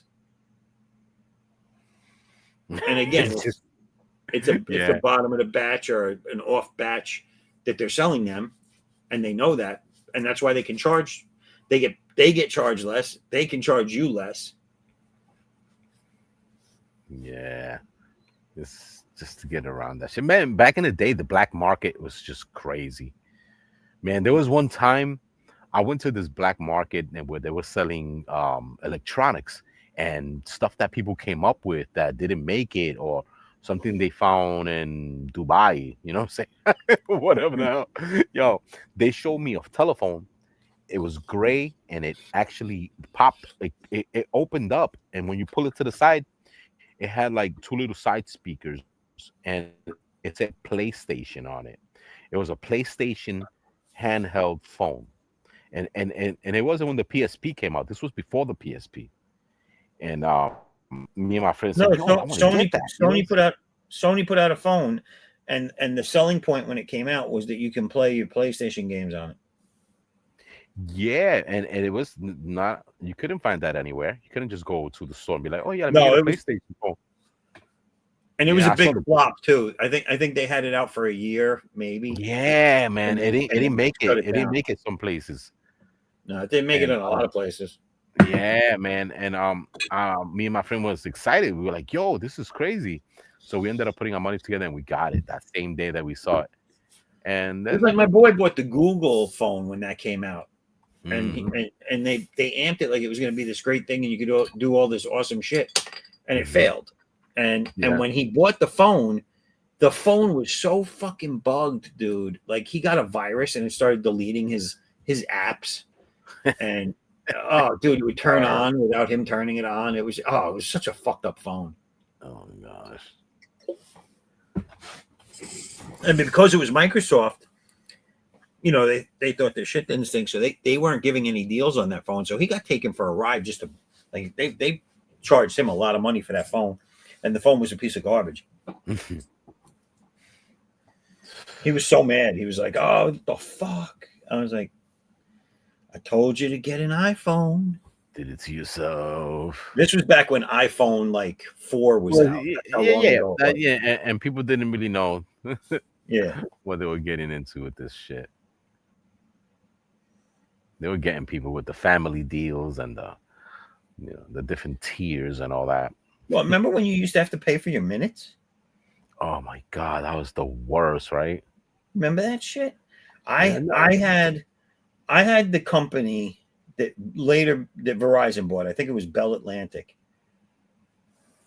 Ma Bell, you know what I'm saying? Like one of the old mainstays of landline companies. Verizon bought them, but I had them at first. And what happened was I dropped Verizon, and I'll never use them for anything ever again, because what happened was when it went over to Verizon, my minute plan, what they were doing was every single phone call, if you went 1 second into the next minute, they charged you for another minute. But the phone kept track of your actual minutes, right? So I would be looking at my phone and I'm like, oh, good, I'm under my minutes. Meanwhile, there was like another 100 minutes on there I had no idea existed because they were charging you into the next minute. So I was always getting a bill. I was always getting a bill for more money than I was supposed to be paying. And I was like, what the fuck is this? Remember the rollover? The rollover minutes? Rollover minutes, yeah. That was the best, right? You was like, oh shit, I didn't use that. So that's gonna go on my next. You used to get excited. Well, that's what right. And that's what happened. Like they started coming up with ways to get around the whole charging you for the next minute, which was by letting people who didn't go over minutes get rollover minutes and getting, they made it sound like you were getting a deal. Mm-hmm. And then finally, when they realized that it wasn't going to work anymore, that it was just, then they went to, all right, let's just charge them a flat rate for a plan and get rid of the whole minutes counting bullshit. Yeah, it's crazy. A friend of mine had gotten a job with T-Mobile, and he they give him that book and he has to learn it, and you know what I'm saying, right? And he knows all the tricks and how to get people into all those little codes and stuff that they learn. And he was like, "Yo, this is a scam." He used to tell me, "Yo, all of it is a scam." Yeah, absolutely. He said, "All of it is a scam, but I'm not allowed to tell. I know I tell you, but I'm like, I can't tell you that this is bullshit, but it's bullshit." Yeah. Yo, I was like, damn. It's like, man, we got no choice. We got to use them. Remember the Nextel and all that? That was bad. Well, my mother changed careers back when Nextel was brand new, and she went into the phone market, and she worked for Nextel. So I was all about Nextels, dude. I was getting free phones. I was getting fucking, the family and friends plans for the employees. The grandfather plan. The grandfather, what is it? I don't even laugh. I still have that, even though the Sprint got bought by T-Mobile, but because my plan was in existence, I still got it. So I'm like, yeah, go mom. Good career choice for the phones. You know what I'm saying?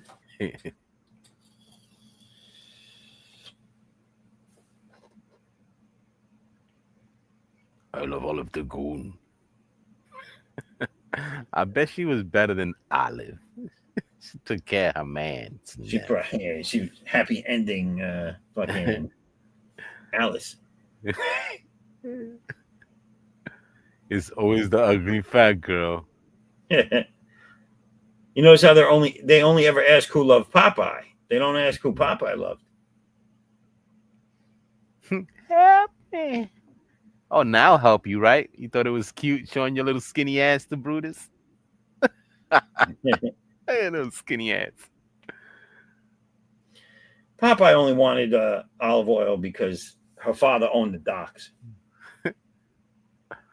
With money. Fuck that skinny bitch. It was a business thing, It just makes no sense, yo. I guess they would use her and make a knot around their penis with her legs or something. I don't get it. They made a bow with her.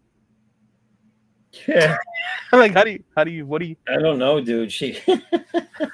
How do you work this thing? The hell's going? How do you work this thing? Where's the entrance? That had to be the worst to have sex with freaking olive oil. It's like a My- jump rope. My taboo's been looking for her spot B for hours. She's like a jump rope. Oh, that's horrible. Like, what is she? She can hang clothes. From her nose. Yeah.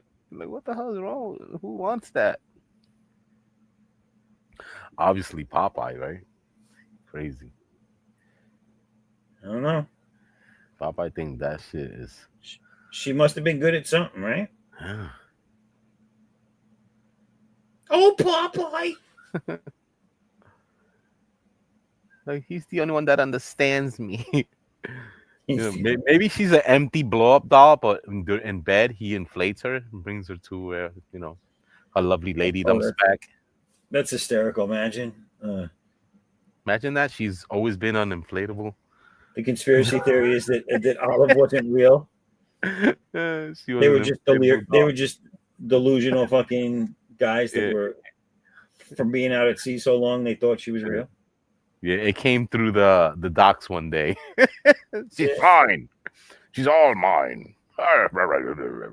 Look at I found her first. Yeah, I was just gonna say I found her. This is mine. Oh, me, Olive. Well, below me down. That's where that came from. Ah, She blew me down. We know what she was blowing.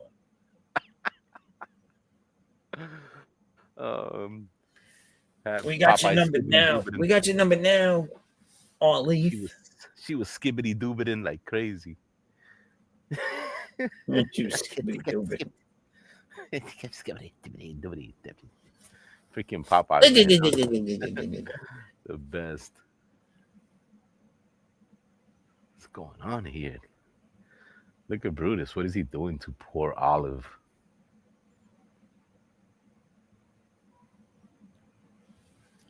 I don't know.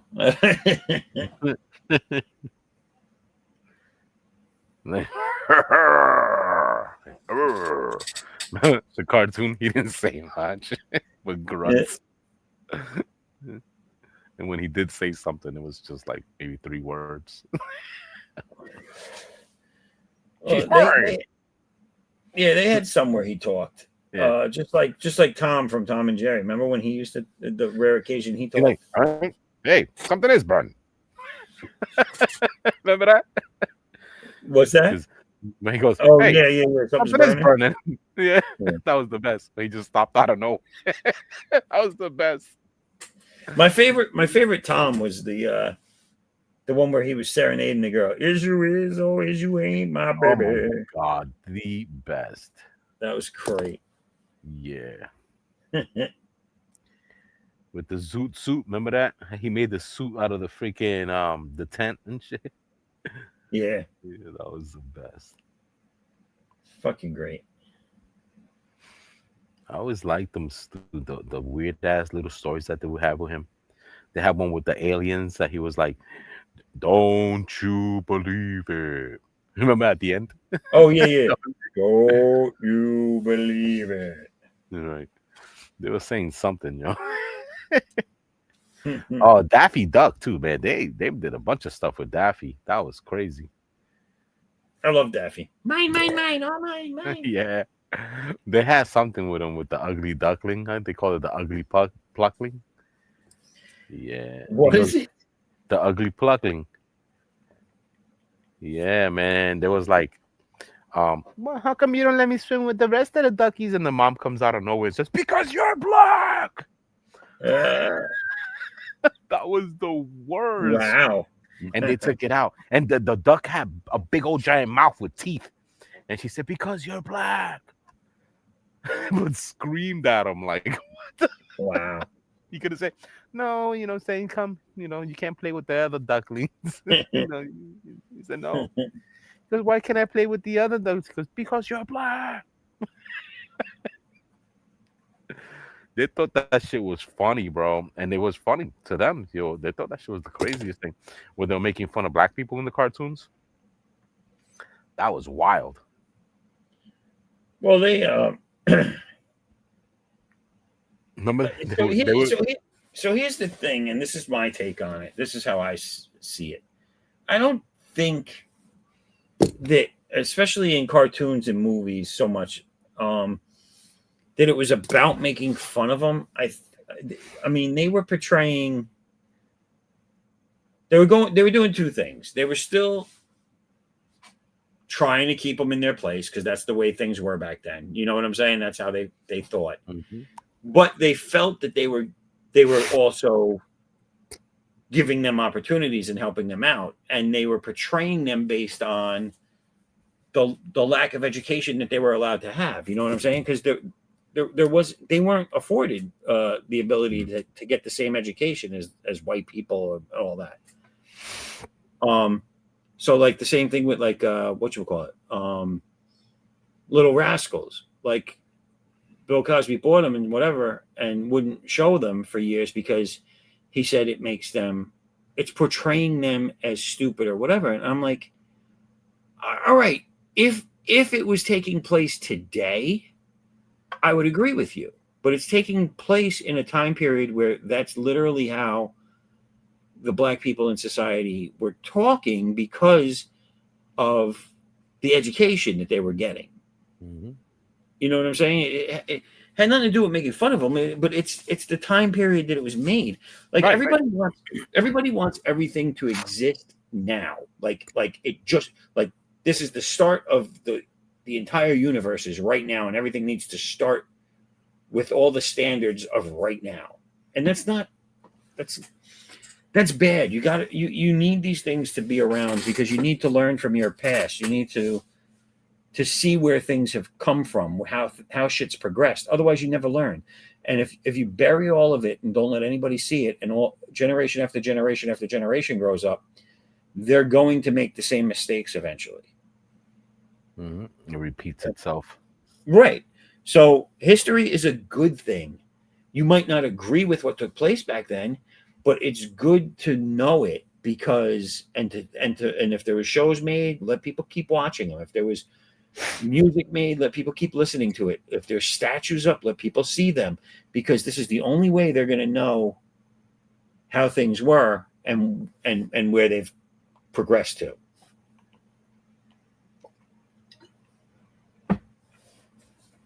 Humanity's just stupid, dude. Mm-hmm. And they want to keep breeding more stupidity. That's their game. They're tired of controlling. Acres of Movie says hello and thanks from Stacy. Well, hello and you're welcome. I don't know what for though. Yeah, but I don't call they the government. I call they all the parents, all the people that let themselves be told, give your kid a phone, give your kid over to the government to teach. Don't pay attention to this. Vote for this. Like I blame people. I don't blame some mysterious organization. I don't blame the politicians. I blame humanity. Humanity has every day you wake up, you have the ability to not just conform blindly to things people are telling you to do. And the more you do it, the worse it's going to be for you, because they're not telling you what to do for you. They're telling you what to do for them. Now, there's people who don't have time and to figure out anything that has to do with the government and what are the choices that they need to do. They just follow the masses. They just follow whoever says, yeah, vote for this guy because we live here. Vote for that guy. Look what he did for this place. And then you don't really know who you're voting for. You're just following. And then when shit hit the fan, you be like, who the hell did I freaking vote for to do this to us? Now you're crying because you didn't have no knowledge to what you were voting for. Right. Nobody has time for that shit. So why do they force this upon us? I think that's just for them to be like, all right, these are the changes to. But the thing is, right. The thing is, people do have time for it. It's one of those situations that you have to make time for because it's the only way to stop it. Right, but It that's really because is the only way to stop it. Pay attention to what the people are actually saying before you vote for them. Find out where they stand on issues, and also look into their track record. Do they follow through with what they promise? Because if they don't, if they lie to you, if anything in their past contradicts what they're telling you they're going to do this time, then the chances are they're full of shit, and you shouldn't vote for them. Right. I could show you videos from the 80s and 90s of every Democrat in the House of Congress, and they've all, any of the ones that have been there the whole time, all the older ones, they've all contradicted themselves, documentedly contradicted themselves in public. And because the people that back them don't want to believe it and just don't have the time to go and look into it, they blindly believe what they're telling them. And I could put several videos together of two different opinions and two different stances on the same subject that the same fucking person had within 20 years. Mm-hmm. It boggles my mind that people don't look at this stuff. Right. Like, how are you going to vote for a guy that's telling you, oh, I'm going to be for abortion today, but 15 years ago he was like, oh, you should all be incarcerated for killing your kids. Fuck them kids. Fuck them kids. Ain't nobody got time for that. I put my shoes in. I didn't bring my shoes in nothing. I thought somebody was barbecuing. Barbecuing. Ain't nobody got time for that. Ain't nobody got time for that. What was the other guy? We got. What was it? We got. What is the other lady with the? Oh no, she was like, I got my Obama phone. Oh gosh, remember that girl? Yeah. The one for Thanksgiving. She goes, we got hog, maw, whatever. She got corn. What is it that she was saying? All the names of the food that they had. Oh, dude, name it. But do you remember the dude that was talking about how the person broke into his house? And they turned that into a music video too. Oh, yeah. How your kids? How it looked like he was on crack. The how your kids guy? Yeah. Oh gosh. Yo, remember that other one with the white girl getting her ass whooped by her friend in her backyard? And she was like, "You're in my house now." And she throws her the pan and the shovel and smash her in the head. How that became viral. Yo, I'm telling you, man, this world is just dumb with that viral shit. It's just whooped our little minds. Wait a minute, what is he doing? I just looked up at the screen again. Oh shit! You know what this reminds me of? This reminds me of fucking fat bastard from Austin Powers. Get in my belly. I was gonna do something else on this, but I was like, no. It's like, I want my baby back. Look at those big hands. That's why they like her. She's like,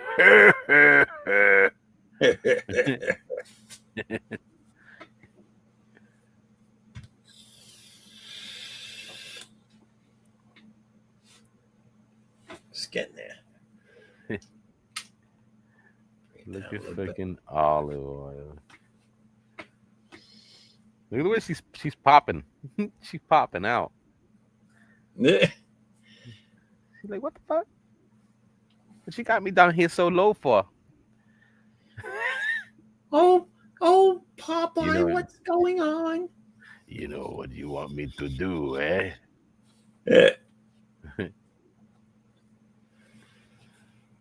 This is a separate piece, right? This isn't on the other one?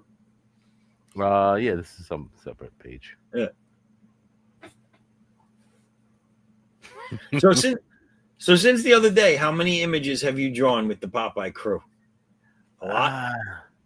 I just been doing it. I don't know. This is looking good. I like that. Right? Looking bugged out. I'm trying to get that olive, but more Disney. More Disney olive. Disney Olive. She looks like her nose looks like a pig nose there. Yeah, maybe I'd zoom in. That's what it really. There's like a little. Oh, shadow. I see. It's the underplane from far away. That line in the middle of the nose looks like a big nostril. Yeah, because that's like the underneath of her nose. That makes more sense now. There you go.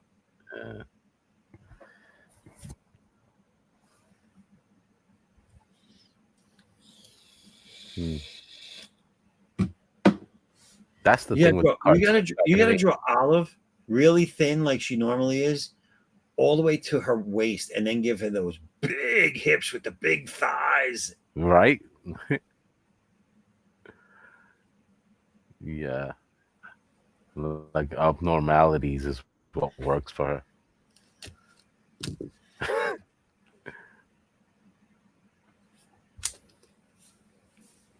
I put my glove back on. I like what is that? Princess Leia? I know, right? That's what it came to my head, dude. Princess Olive? Yeah. That's why I was like, you know what? She looks like a Star Wars character. It does. It looks like Princess Olive, dude. I like it. I like it. Really? It was like, what's going on here? Yeah, that's it. As soon as I saw it, I was like, is that Princess Leia? Olive Leia. Olive the Leia. That's what. This is how Popeye and Bluto see her. I know, right? Imagine that, a Popeye with the Star Wars overtone. That'd be awesome. Brutus would be the dark. You know. I tell you, seriously, because your style's doing justice with these characters. That would be awesome for you to do. You could sell that as a print, dude, as like for a lot of money. Do like an edition, like 500 limited copies, and make the Popeye cast as Star Wars. What? And do like do your own like movie poster with the Popeye cast as Star Wars. I know, right? Who would Popeye play? Luke? Well, you could call it like Spinach Wars.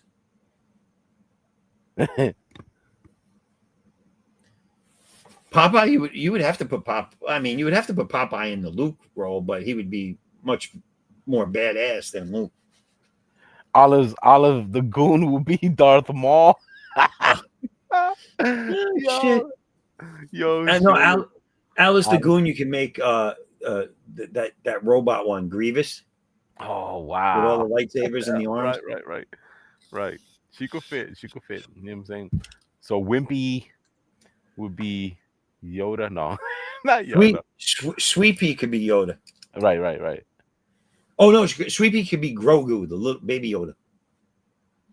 Damn. So we want what? Wimpy to be Jabba the Hutt. Oh yeah, he'd be good. Jabba the Hutt eating burgers, just like right. Yeah. Walk today for about tomorrow. Bluto could be Darth Vader. Right? That'd be cool, dude. I can't breathe in this damn thing. Remember that shit? Yeah. On fucking Spaceballs. Dark Helmet. You know they're making a part 2 to that, right? Spaceballs? Yeah. I heard some. Yeah. He came out of retirement for it too. The guy that played Dark Helmet. Dark Helmet. Wow. It's hilarious. He retired after the Honey I Shrunk the Kids series. Mm-hmm. And he's coming out of retirement first. What does that remember? Azul. Azul, yeah, he was the dog. He was one of the 2 dogs. Yeah. What was he? What was he before that? Was he at the delivery guy? Horror. What was that? Oh my God, was he like Seymour? Feed me, Seymour. What was that? Oh, Little Shop of Horrors. Yes, right. Yeah. Okay. But what was he in?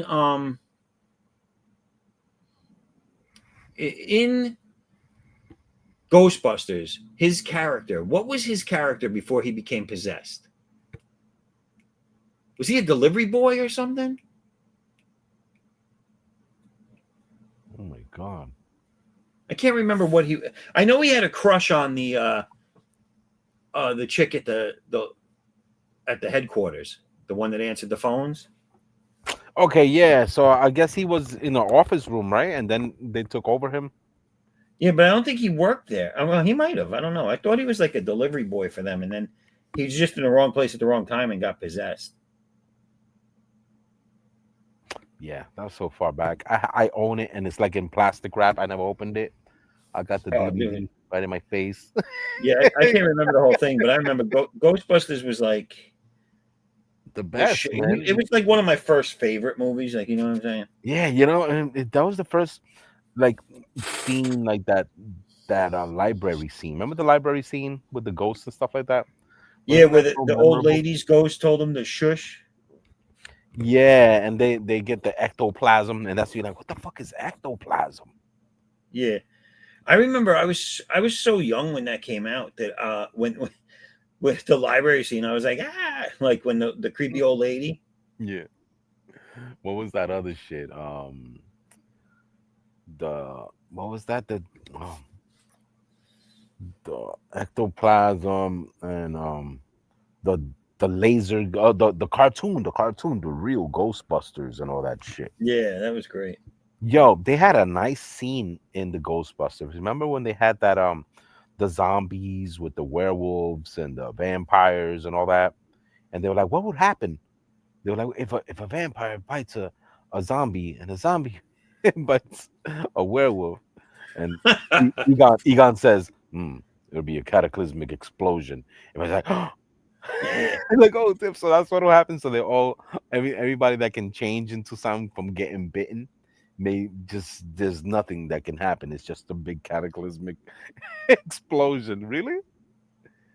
Like what was that? That was in the movie or in the cartoon? The cartoon, yeah. Yeah. Like, wow, you know how everybody would say, yeah, what would happen if a zombie, you know what I'm saying, and a vampire. But that's the thing. People they were saying these things just because they saw that that's what it does. But they have real folklores and real stories of they just don't embrace everybody. That's when the embracing came in, or the turning. Remember the turning or the embracing? To turn someone, it wasn't, they just could buy someone to feed, and they didn't have to turn them into a vampire. No, the turning only came if they fed them their blood back. Right, but then they would use them, you know what I'm saying, until they knew that they could keep reproducing blood. That's the whole ghoul premise. Yes. Yes. So if they fed on them but didn't kill them, it did something to them to make them loyal. Like they could constantly feed off of that person. So they were able to have some vampiric powers during the day for them. They were their day watchers and the ones who would bring shit for them to little servants. Yeah, in certain lore they got powers. In other lores they didn't get powers. They were promised that if they were good and they did everything they were told to do and they protected their masters, that they would be turned into vampires one day. So these were people that wanted to become vampires. Right. So it was just a promise, though, and it was all bullshit. It was all propaganda. Right. Just to get them to... Because vampires only turned to people that they really wanted, and they would do that right away. They wouldn't make them wait. Now, a zombie has no control of that. They'll just, you got bit, and if you actually got away, you will turn into one of them. Yeah, they're just trying to get your brains, bro. I want to see what you got. Like, let's see how smart you are. You taste so smart. I wonder where that came from in the lore of zombies. Is it because? It's because the brains make them smart or something. Or no. It was because of the headhunters and the islanders and stuff like that. Their way of worshiping their gods. You know, they would have to eat someone's. So like the Greek gods would eat the other gods. You know, saying things to stay the only one, like they can be only one. Like that wasn't the Greek gods. That was the Titans. Yeah, and that wasn't all the Titans. That was Kronos. Yeah, how they would eat each other. I'm like a Greek god master with the mythology. Mhm. I've read a ton of it. The Greek gods didn't eat each other. The Titans, which Kronos was the head of the leader of the Titans, and he was the father of Zeus. He would eat. He didn't want. I guess it was prophesized that one of his children would usurp his power and take over. Yep. And so every time he knew that someone had his child, he would eat them. He would eat the kid. Yep. And Zeus, I forget how the mother kept Zeus a secret, but supposedly it was like Hades in the belly of the beast. He didn't know Zeus. He didn't. This was all prior to the gods. This was all prior to Hades and all that stuff. Zeus was the first of the Greek gods as we know him because he lived and he ended up beating Kronos. Mm-hmm. But yeah, Kronos was eating his kids, dude. That's wild, right? Yeah. But the Titans were massive. They weren't like the Greek gods are like human form. You know what I'm saying? Mm-hmm. But the Titans were massive creatures, the size of mountains and shit. Nephilim. That's why if you look at that Japan anime Attack. Attack on Titan. Yeah, them freaking giants. They got the size of those beings from Titan, the Titans, the actual Greek lore of Titans. Yeah, have you ever played the game, the Wukong game? I've seen it. No, I have not played it though. Oh my lord, that game is epic. It's epic. It's ridiculous. Yeah, it's a thing. It's a treat. If you see it on sale or if you're into these type of games, it is a must buy. He said it's a treat. It's a freaking treat. The game is incredible. Incredible. The graphics are incredible. The storyline. What is it about? What is the game? It's like the Monkey King, which is the story that they use for the Dragon Ball Z stuff. Yeah. And this monkey figures out that he's conscious, and he goes against the gods. So you have a whole journey unto Acres. There's been a bunch of people here. I don't know who this is. Can't even choose a name. Rule 34, Olive. All right. Well, thanks for being here. Can't even choose a name. So he fights. This new streaming series is going to be good. It's called Rob. These young people start to rob banks. Use Freddy and Jason masks. Oh, I heard you ask questions about Freddy and Jason masks in a robbery. All right, cool. Well, hopefully that works out good. What's your favorite Marvel comic overall? The X-Men. That's mine.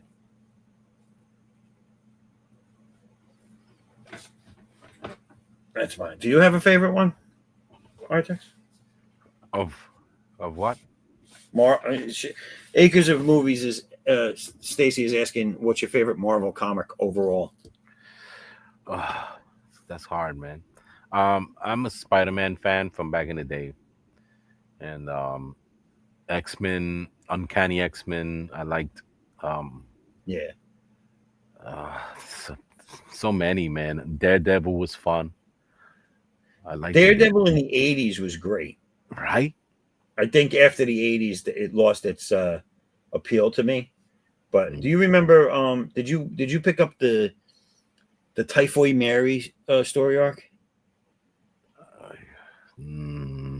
Not quite. She was the split personality disorder superhero that she when she touched you she gave you typhoid, but like an advanced case of it. Like, you know what I'm saying? No, and she called herself Typhoid Mary. She had the color of her face was split down the middle. I liked her because she had big frizzy hair, but with a fishnet stocking bodysuit. Yo, who was that character in the X-Men that had a little baby purple dragon? Kitty Pryde. See, what happened to that? It's still there. Do they? I never seen anybody like shit. That'd Lock be a the dragon's name is Lockheed. I don't remember where she got it from, but it's like her loyal. It's like a loyal dog, basically. It like loves her, it'll protect her, and everything like that. And it's just her companion. Like it's with her all the time. That's wild, right? Yeah, and they tell you, like, I think in her bio, like when they used to do the bio books with all the characters in it, they're like, even if you don't see Lockheed in the book, like if they don't draw him in the book, that he's somewhere close by. So they just don't want to draw him up, lazy bastard. Right. People were probably saying, like, I want to draw the X-Men, but I don't want to keep drawing this little fucking dragon everywhere. That's the fun part. Wow, I'll be on that. You know? They just want that paycheck. Like, yeah, just what you want. That's it. You know what I'm saying? You know what I'm saying? You're like, fuck out of here, dude. Make it fun. Stop being gay. All right, so I'm gonna give you the floor for a second because I gotta go run to. Oh, you know what? I haven't really done this for Pops. I'm gonna run an ad real quick. Oh, yeah. I haven't done it in about 3 weeks, 4 weeks, 10 weeks. I just gotta find one. Let's find one. I don't know if these are up to date, so I always feel bad about doing.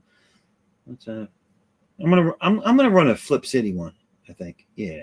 Oh. In a world where sequels and prequels and derivative slop rule the TV and movie landscape, one magazine dares to make fun of them all.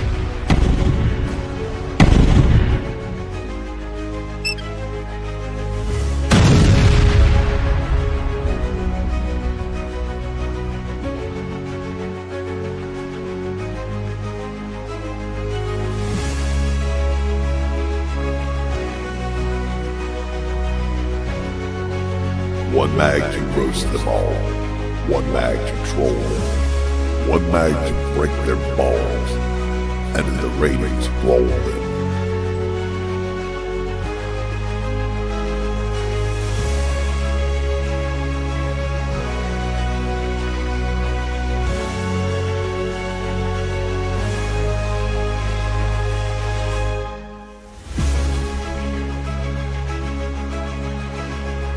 Cut!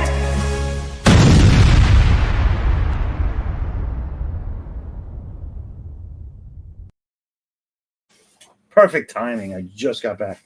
Oh, my cat snuck in. Damn it. Come on, kitty.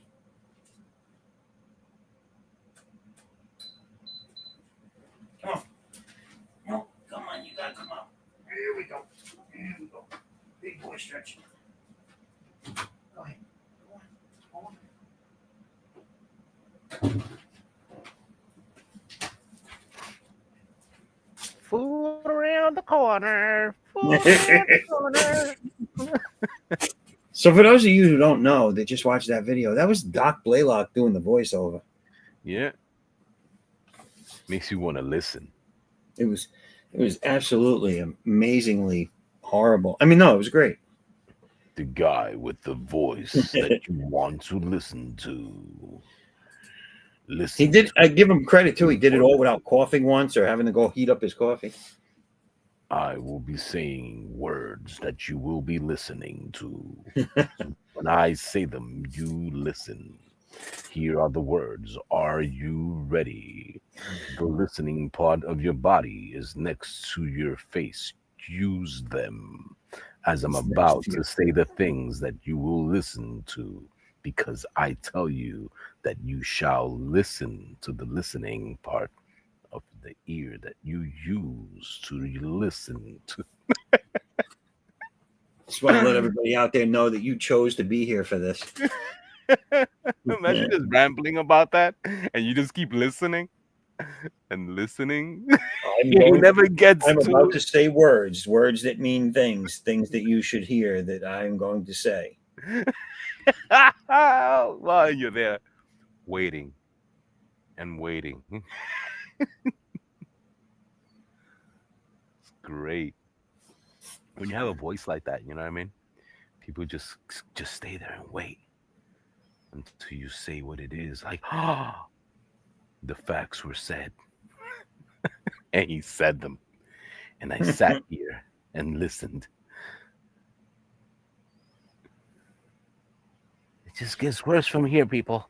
These are the jokes. There's no going back. There ain't no coming back.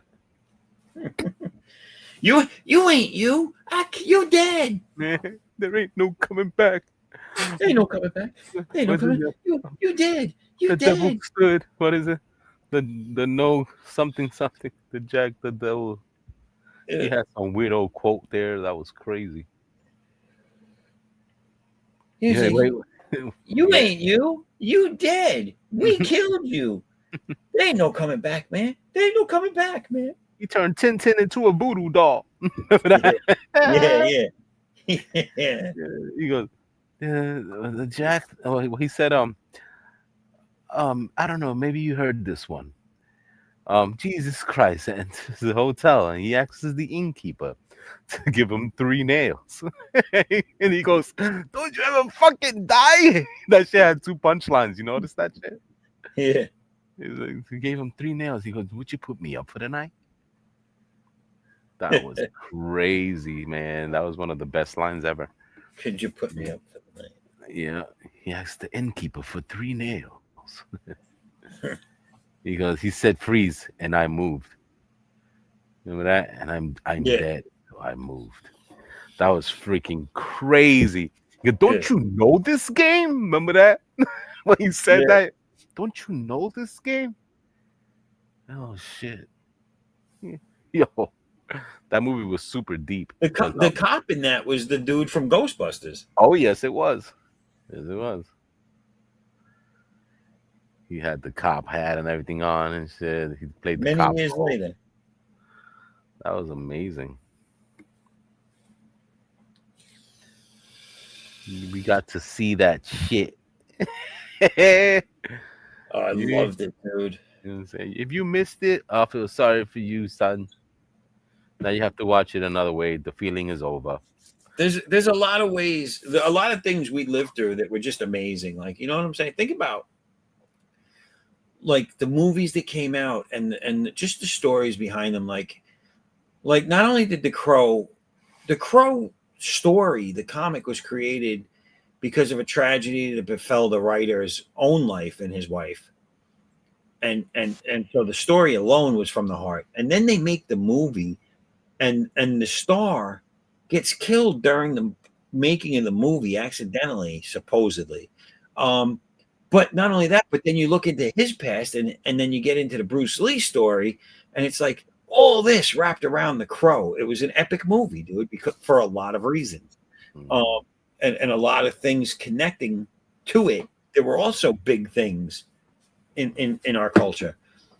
It's just, I don't know, man. It's like, so we had stuff like that. Then we had tragedies like the World Trade Center, and then like, you know, everyone was like, nothing like that'll ever happen again. Then there's just so many things in the world that went on that were big as well during our lifetime. Oh man, dude, it's just crazy. We've lived through a lot of stuff. Not only that, we're the only generation that has gone from rotary dial phones to where we are now with phones. And we've seen the coming and going of VHS, 8-track, cassette tapes, DVDs, CDs, Blu-rays, every form of technology come and go. You know what I'm saying? Atari. We've seen the entire evolution of video gaming till now. Yeah. From Pong to now. And that shit stood. That shit stuck. Video games stuck, man. It's crazy. We've seen all the cool cartoons that were trend-setting and breaking molds, like Transformers, G.I. Joe, He-Man, Thundercats. Not only have we seen the creation of them and the originating of them, but we've now lived through the retro reboots of all of them as well. They think it's new. Right, but just think about the shit we've seen, and we've seen a lot in our generation, in our lifetime, that most other generations won't see that kind of change in society like we saw. Right, man. It's crazy. Because now we're at a point where everything's slowed down again. Like, you know, iPhones, if you remember, phones in general, every year something great and new would be added to it. A new feature that they could do, but that's really big. And now it's oh yeah, you can organize your widgets a little differently now. Like that's the big change from one year to the next. And the thing is that was just all there. They just opened it slowly but surely. You know, we've increased access to a chip. I'm sure it's all been there ahead of time, but when we were kids, it wasn't there. Right. I don't believe that this is technology we had hundreds of years ago and we're just releasing it a little at a time, or even 50 years ago and we're releasing it a little at a time. I do believe that in the development process, they might be 3 years ahead of where we are now in the development process. Mm-hmm. But I don't think it's much greater than that. The thing is too that there's people who had certain technologies that they were hoarding, and they didn't release it until they got bored of it, until they stepped up, and when they got rid of it, they already were way ahead of us. You know what I mean? So when we got certain technologies, people already ransacked through it. You know what I'm saying? Like Japan had the PSP before we got it. And well, because the gaming, all the gaming companies and all the technology that creates the games all originated there. Right. So they've always been ahead of us in that sense because they're the ones creating it. Like the Super Famicom, which later became the Nintendo Entertainment System. Mm-hmm. I think that was out 2 or 3 years. I could be wrong, but it was at least out a year ahead of us getting it. Yep. But I think it was like 2 or 3 years that they had that before we got it. Oh yeah. And when we got it, I was in Chinatown. Wow, James Street. Shit. I bought mine up in Lake George at the mall. I was visiting my cousins when it dropped. I was playing Dragon Ball Z fighting games. Everybody was like, "How are you doing this? How are you doing this?" Wow, that was amazing. I was playing Ranma Half. You remember Ranma Half? 1.5 Ranma. Remember that? Oh yes. Like a fighting game. I never played it, but I know it. Where the character jumps into the lake and he turns into a panda. I never played it. I just know of the game. Yeah, man. I used to get all these video game systems early, especially around where I was living at. So we got the Neo Geo, we got the 3DO. Yo, then that's when they fell off and PlayStation came out. Yo, did you ever have your hands on a 3DO? A 3DO? No. No, you never had a. No. That system was extremely powerful. Yeah. The problem was that a lot of people didn't know what it was. It was a game system DVD player. You know what I'm saying? So that was early, but the build, it was metal. It was steel. The controller was made out of steel. Yo, really? I didn't know that. Yo, it was a sturdy, well-made machine that if you were to have dropped it, you would have been like, oh, okay, that's fine. You know what I'm saying? That thing was a tank.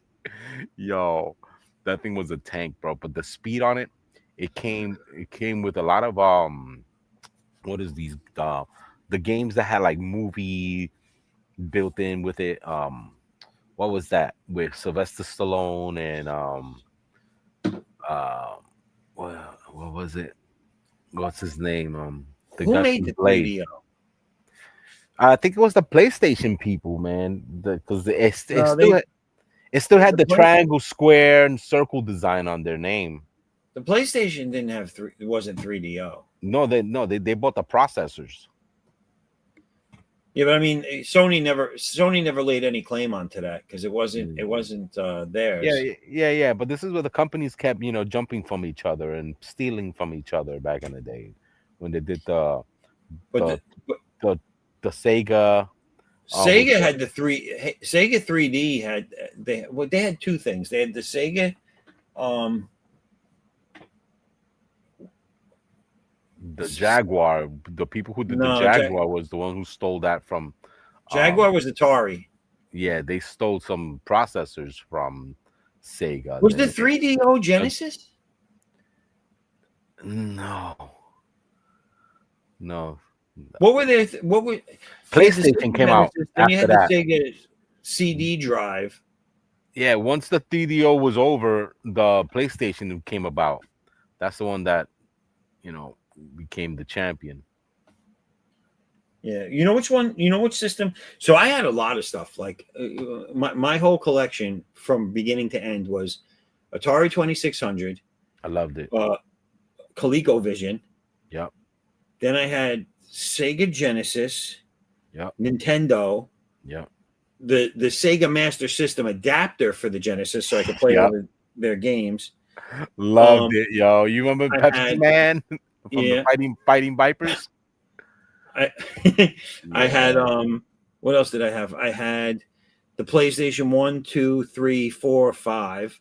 I had remember the little cards? You put the little cards to play the games in it? That was the Turbo Graphics.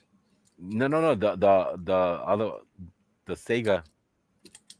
The Sega Genesis just had the cartridges.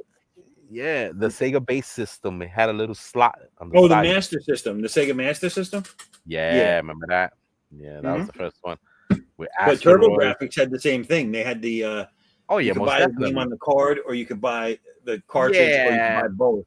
But it really wasn't. It was just to save, so you could take it outside and play in the arcades with your actual save.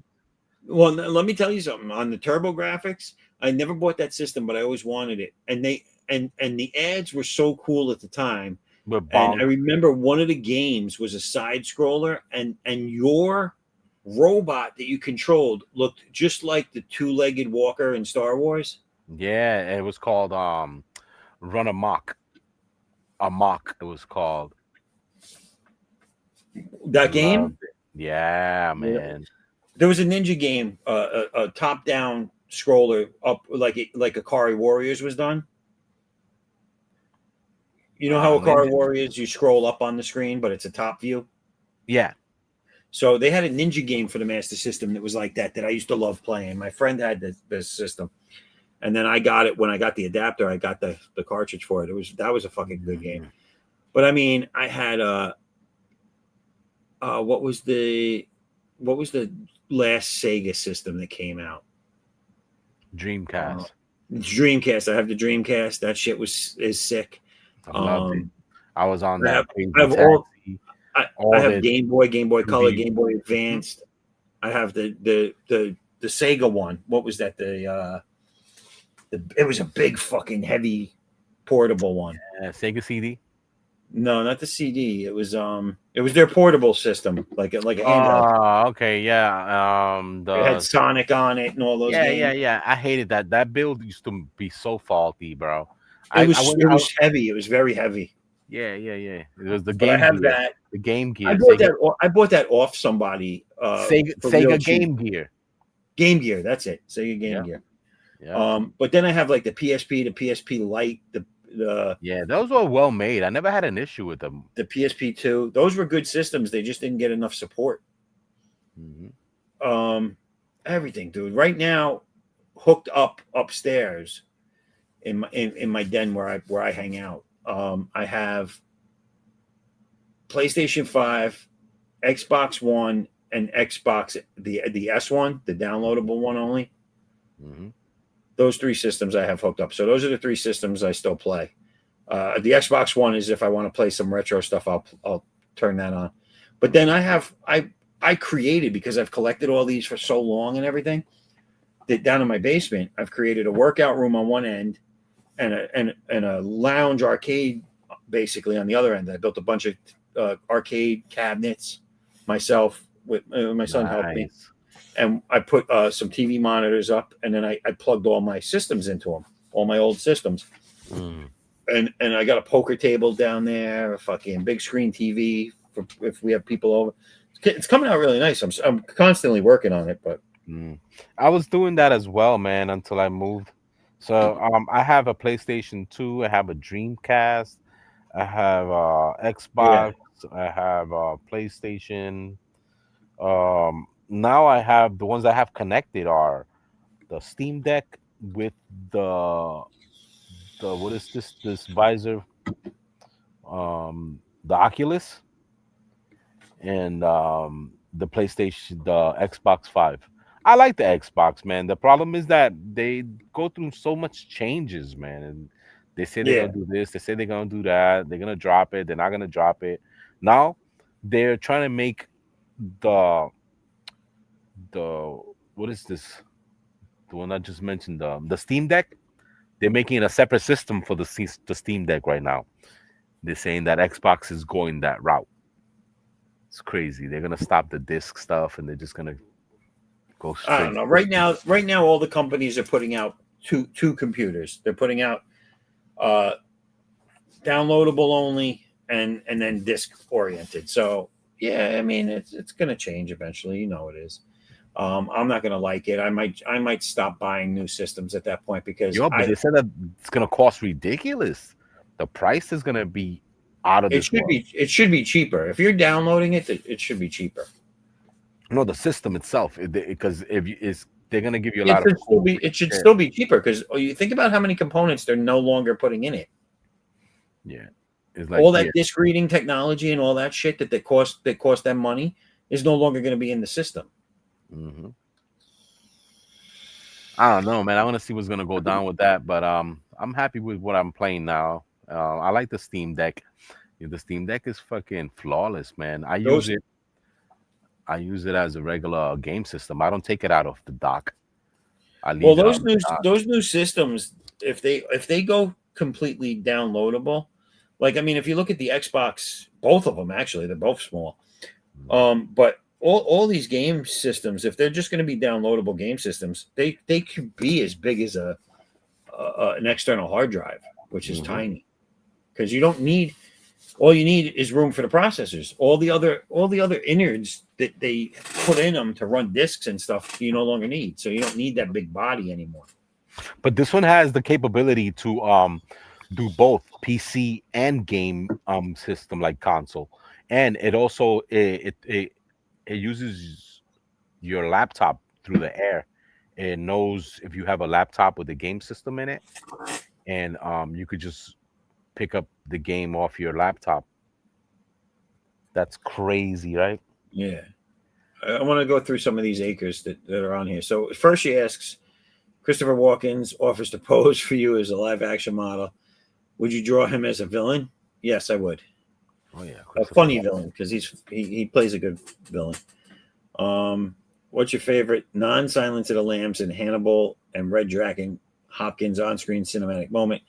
My favorite is when is at the end of Silence of the Lambs when he says he's having a friend for dinner. Yeah. Rambo can't even choose a name.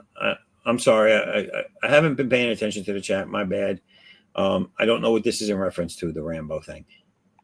An Acres of Movie says Panasonic. Again, sorry. Don't know what that was in reference to. We've been talking about a lot of shit. Is that who owned the 3DO? Is that what that is? Because I know that was a question we had. All right. I'm sorry. That's it with that. Let me see. That was done. What is that? A big wagon wheel in the back? What is that? Yeah. From the ship. The ship wheel. Yes, I got you. Yeah, it's just an idea. I mean, he's trying to get some freakiness going on up on the captain's deck. Yeah, he's trying to get some. Trying to get a little handy. Trying to get a little hummy handy. He wants to get a. Exactly. He found it funny. A little Hummer handy going on there. He's like, "Oh, Popeye, where are you?" Oh, now. Oh, Bluto, you're so big. Like, how did you end up on the ship? What were you doing? What were you doing over there? Right. Why are you on the ship? Why are you getting into these situations? That was really like, that really is a question. Like, I was like, yo, Papa, you getting played, son? Why is she there? But she always in freaking this guy's She's playing view, you. She trying to get a little Bluto. throwing them And little winks and shit at him. They're going to the store, getting some milk and She was a eggs. troublemaker. That's all she was a troublemaker. He was like, I paid that for you, Olive. You better give up the bones. Leave She my ain't giving- sweet Olive alone. Well, She you're Olive. ain't get- You're she ain't Olive giving owes up me the some buns. money. She isn't giving up the buns. She's giving up the bones. Oh no. It's true That's though. I mean, shit. Look at her. Yeah. I believe she's an inflatable doll, bro. That's it. That's what I think it is. They just like fill it up with as big of the body part that they want, and they just hump the bubble. They're just they're delusional guys that have been out to sea her too long, and they think she's real. Right. They've been on the open sea for too long. They need therapy. That'd be funny if that's the case. Make a movie that way. Imagine An inflatable balloon and just lands at the on end of the Popeye movie. Island. At the end of the movie, you see them in an insane asylum. She was real. We used to blow her up. He gave her a big fat butt one day. We used to blow her up. I gave her a big fat butt one day. That's great. Like, how the hell you do that? I was gasping for air. What the hell happened here? Popeye. Oh, Popeye. That's how he must have popped his eye. He gave her one big fat butt cheek and it popped.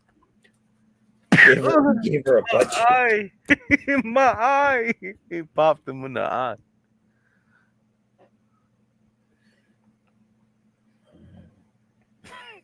He overly filled her. She popped. Oh shit! Yeah. Caught him in the eye. I really fucked up this leg. I don't know what I did. Yeah, I fucked up this leg bad. Yeah, that's what happened. That's what happens, people, when you're trying to drink and draw. Drink and draw. Drink and draw. Don't tell nobody. Practice safe artwork. Don't drink and draw. That's hilarious. Don't drink and draw. I did that one time, and I started drawing robots. I was like, "Why? What's going on with me? I'm drawing robots. Why would I do that? This is difficult." Dick Fickle.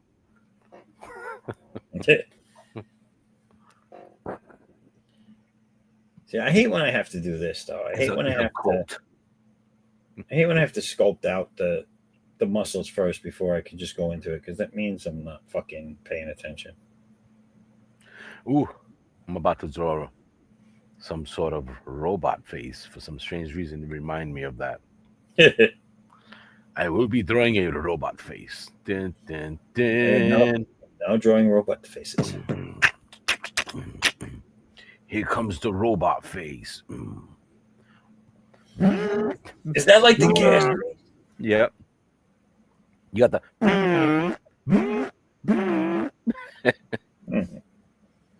The robot.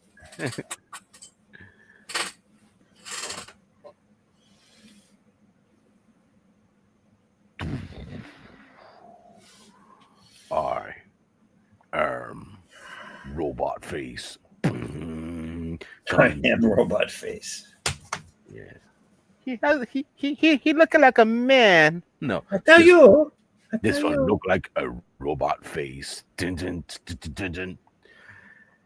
Coming soon. Okay, I tell you. I tell you. He looking like a robot face. You look like a robot. I tell you. I tell you. You look like a robot face. Okay. Okay. Don't push me. Don't rush me. Sheesh. Tell you. She gets all frustrated. She's like, What you got? How much did you have?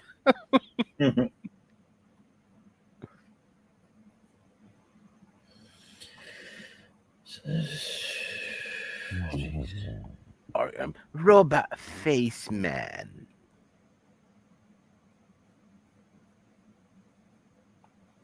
He looked like a robot face. Boom, dun, dun, dun, dun, dun, dun.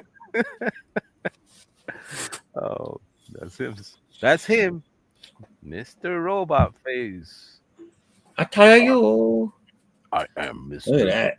That looks like it looks like Darth. It looks like Darth Vader mixed with a Cylon. Oh, right. I am Robot Face.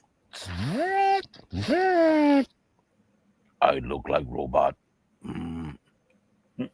Good job. You look just like what you say. You look, and that's a man. You look like a man. You look at it like a robot face, man. I'm like, You're a robot that look like a man. Robot face, man. Dun, dun, dun.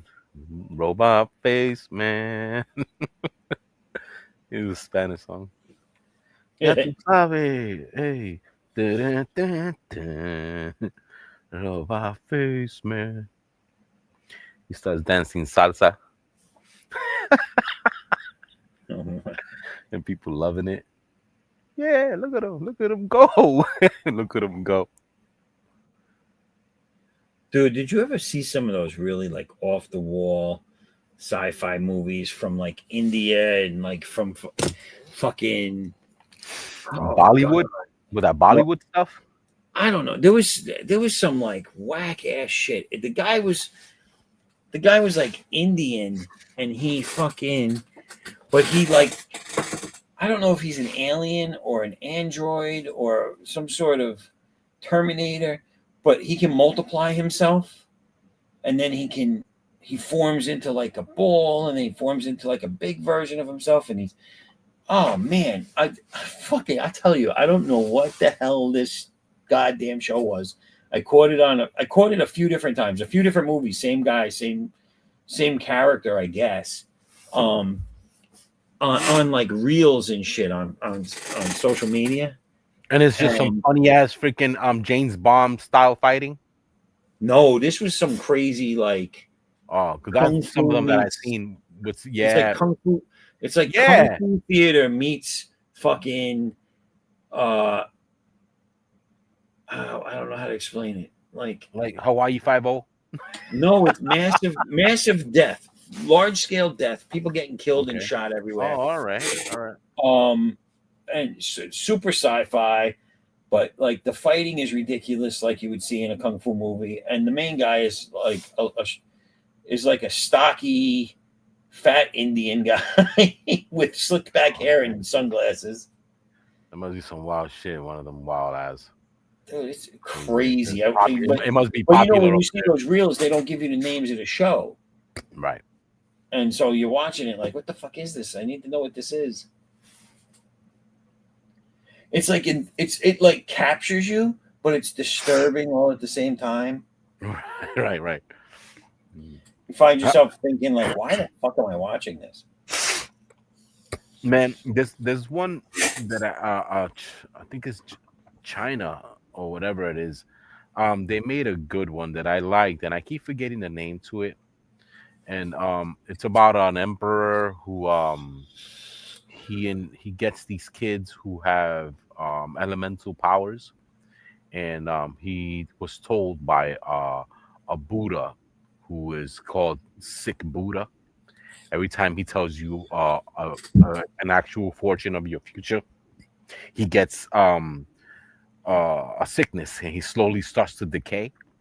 So when he tells you your actual fate, he gets punished in that form. But he is the master of disguise. So if you can find him, you have to find, a witch that can tell you something, what I'm saying? So the emperor guy goes to the witch, and the witch tells him, in order to find the sick Buddha, you have to find the fire monkey. So he sends his students that have these elemental powers to go find the fire monkey. And when they find the fire monkey, um they make the school more powerful. Now they have the fire monkey, the frost fist, I mean the frost kick, well, all the elemental different powers. And one of them is called Wind. I don't know if you remember, the guy character's named Wind. And they go through these battles and stuff like that. There's a farmer who inherited a firearm, and he doesn't want it because he thinks he's being possessed by some sort of demon. So he gives that arm to the wind guy because he loses his arm somehow, and now he has wind and fire on his arms. Okay. Yo, this was crazy, man. There's a scene where the water guy, they trick him into fighting him in the desert. So he has no control of any water, so he can't, because it's powerful. Water is super powerful. And he ends up getting his arm torn off, and he realizes that there's water in his blood. So he takes all the water out of the blood that's coming out of his arm Right. to have his final attack so he can escape. Dude, it's freaking insane. So it's like what do you call that, animation, like the way the live action animation, like that. Right. But it's well told, man. I think the dude from what's his name, man? He plays the Emperor guy, man. The Emperor guy where? In what? In that movie that I can't remember the name to. It's wind and fire kicks and all the different elements that these students have.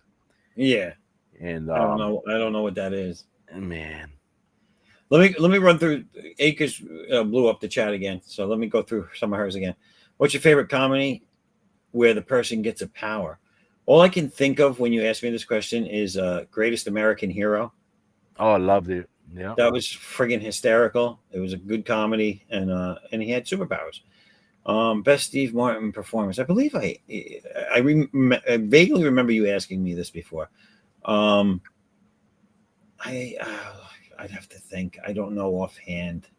I liked the TV show.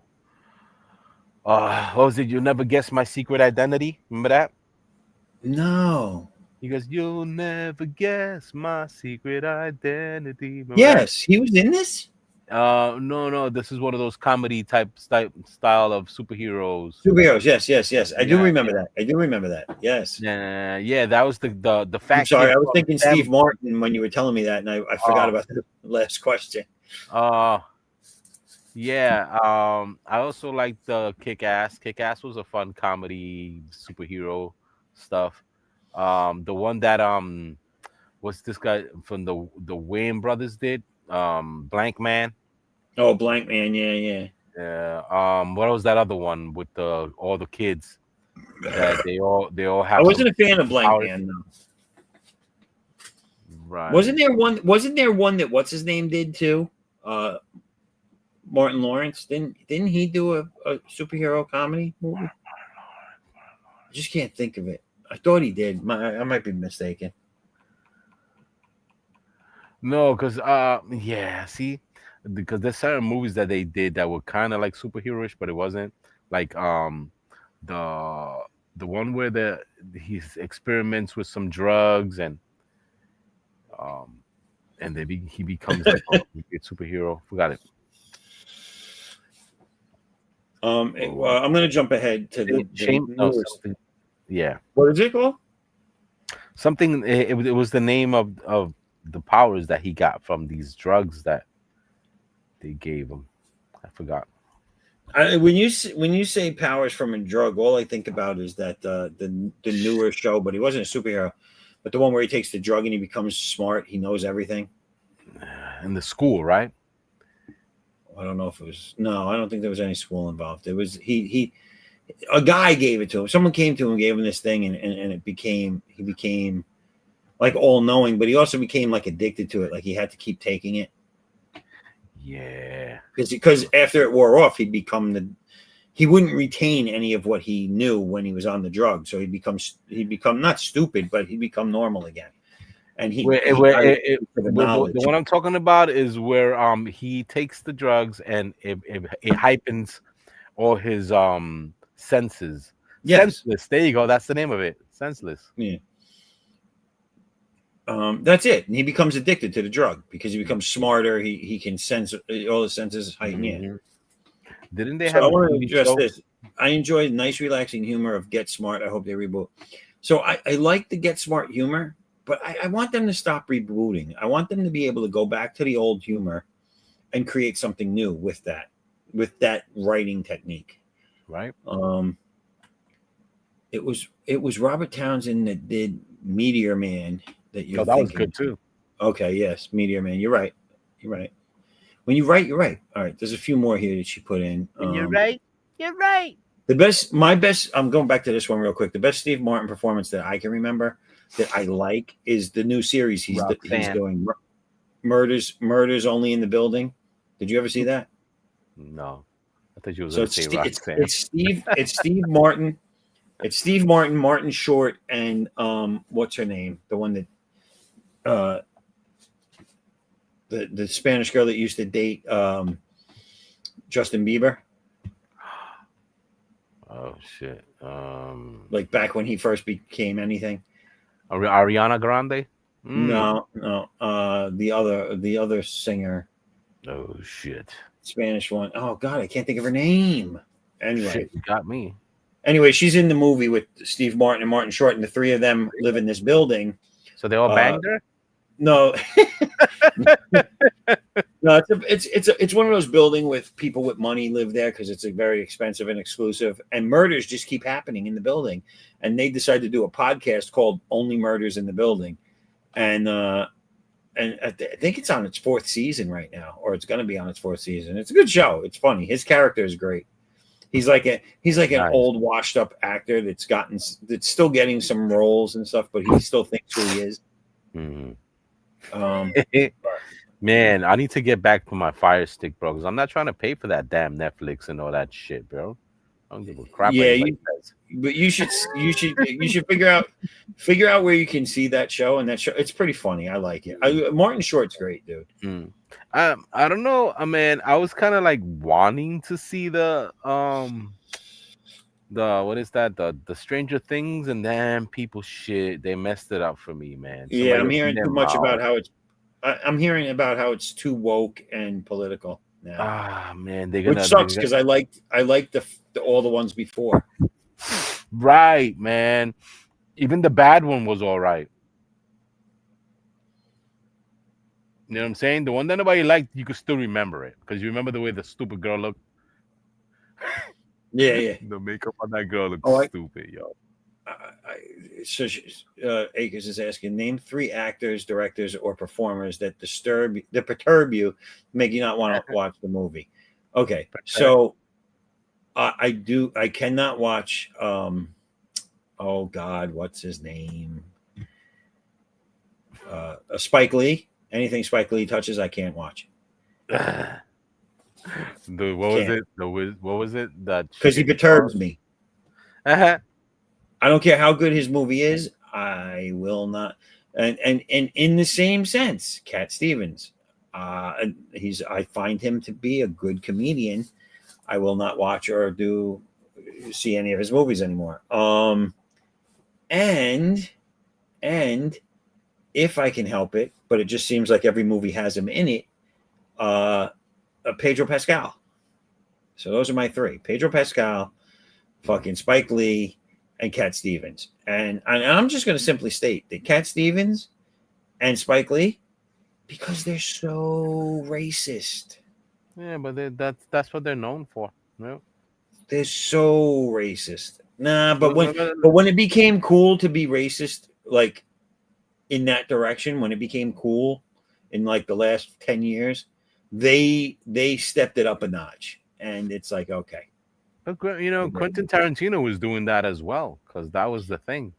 He's the one that started that stuff. I don't remember ever hearing Quentin Tarantino say that he doesn't like white people and he doesn't want them watching his shit. No. I've never heard him say that. I've never heard Quentin Tarantino say that black people or Spanish people or anybody else has ever stopped him from doing anything and he hates their guts. But I have heard these things come from them in the reverse. So I'm sorry if you're telling me that you hate me because you're classifying me as white, and you don't want me to watch your stuff. You hate me. I'm the reason why your life sucks. Meanwhile, you have more money than I'll ever see. You could take your movie and shove it sideways up your ass. Right, definitely. But Quentin Tarantino was going that route as well. They were both challenging themselves to get the propaganda. You know what I'm saying? When he had put dead nigga storage in public and what was that? Pulp Fiction. He also used a lot of stuff like that in those Italian movies, like the True Romance. I love True Romance. That was a great film. What's that other movie? The one with the girl, he loses the eyeball and all that stuff with the pussy mobile or whatever Dust Till Dawn? No, the other one, Kill Bill. There you go. Oh, Kill Bill. What happened in Kill Bill? Yeah, no. That he has a lot of derogatory stuff that they were talking about, from Spike Lee, doing all the racist stuff, and they were going that route for a little bit because that's what was entertaining. Well, Spike Lee's done it since he's come out of the gates. Right. And again, Quentin Tarantino, if he throws like they were in that same era where they were just doing shit like that.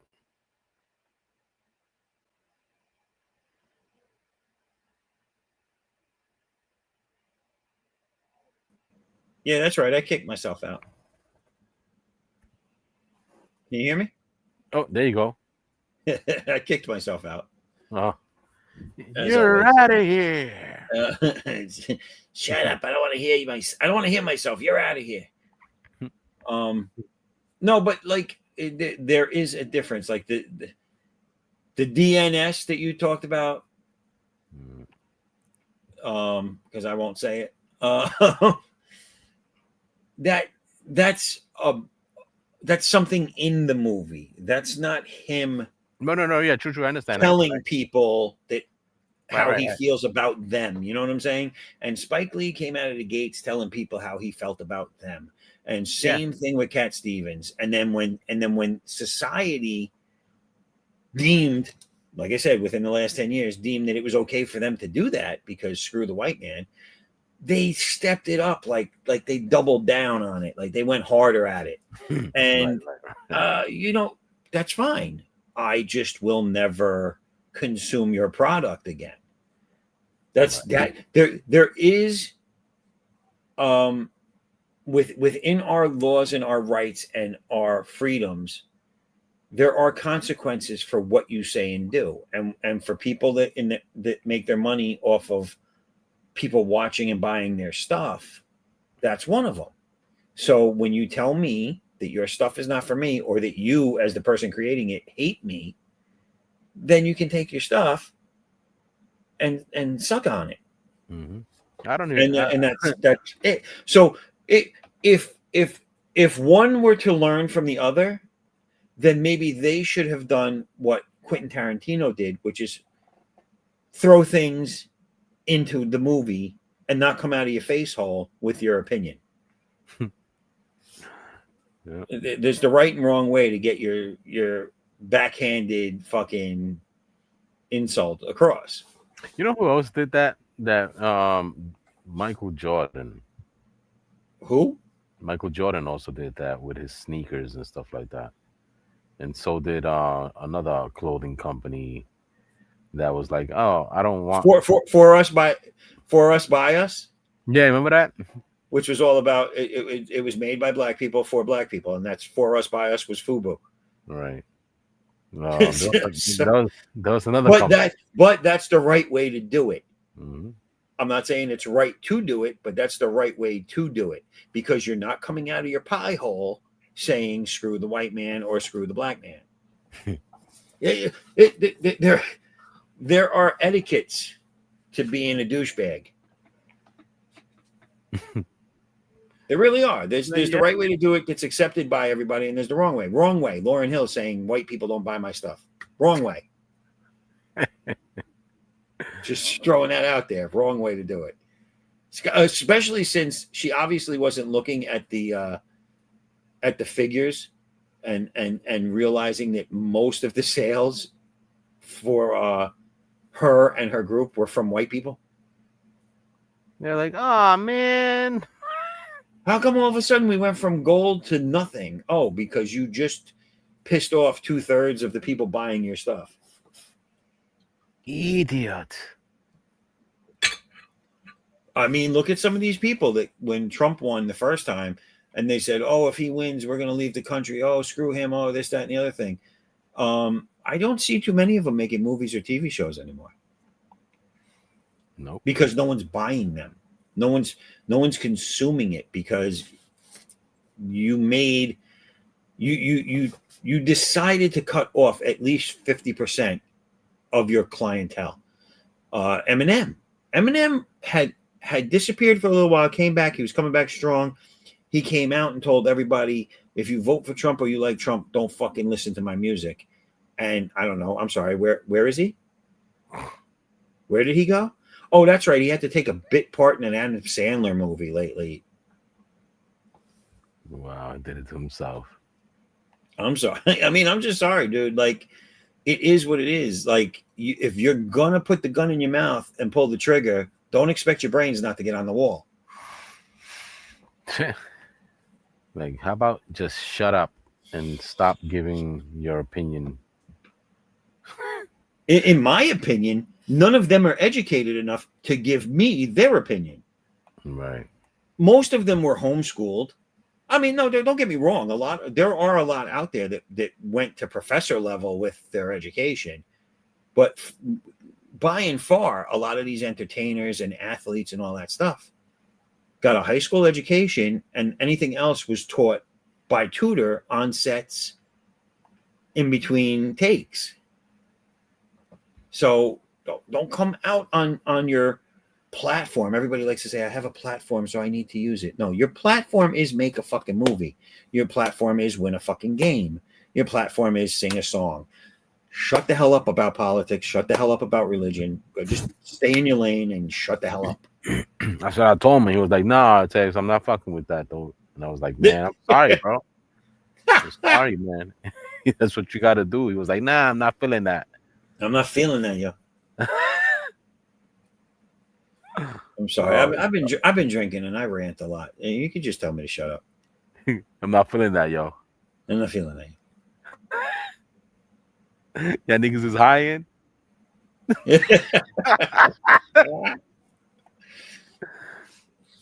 That's dirty, homie.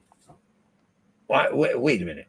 If Clint Eastwood, let me address. Let's go through some of her questions because I'm gonna have fun with this because I've been drinking and now it's all setting in. All right. So Acres of Movie says they call and they want you to produce what? And they want you to be a producer. All of a sudden, Clint Eastwood comes out of a time machine and he's 45. They want you to produce 3 more Dirty Harry movies. What should the first one be?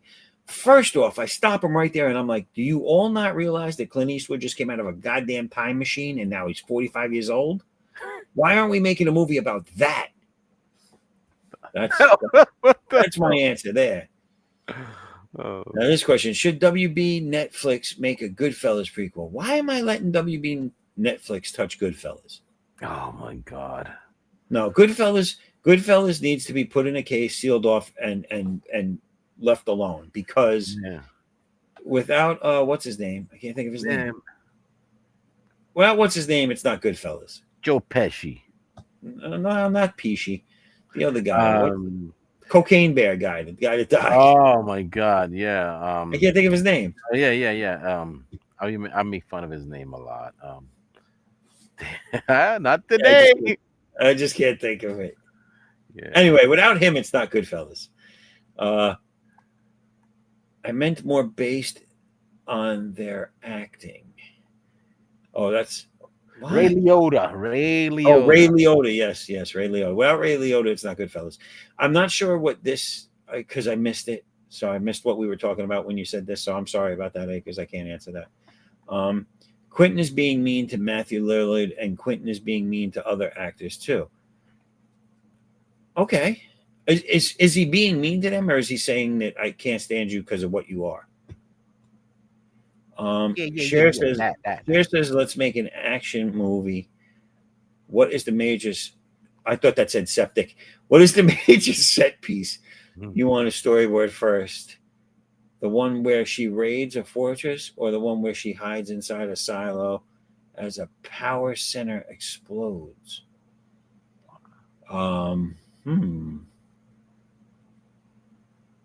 First off, I stopped listening to Cher after she said you want to make an action movie. Is she in her 20s? Because then I know what the action movie is I'm making. You said Cher? Cher, yeah. Wait, do you believe in Live After Love? That one? Yes, yeah. But if Cher comes back in her time machine and she's 20, again, I know what action movie I'm making, if you know what I mean. Jelly Bean? I mean, what performers or directors on-screen cinematic perturb you with their performing?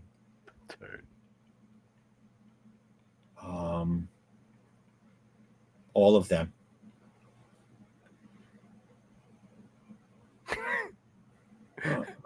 I don't know too many directors that I can think of other than the two that have been talked about, which is Quentin Tarantino and you got Clint Eastwood. Obviously, he's directed. Quentin Tarantino, Spike Lee, Clint Eastwood. I believe in Life After Love. I believe what's her name did some directing. The one from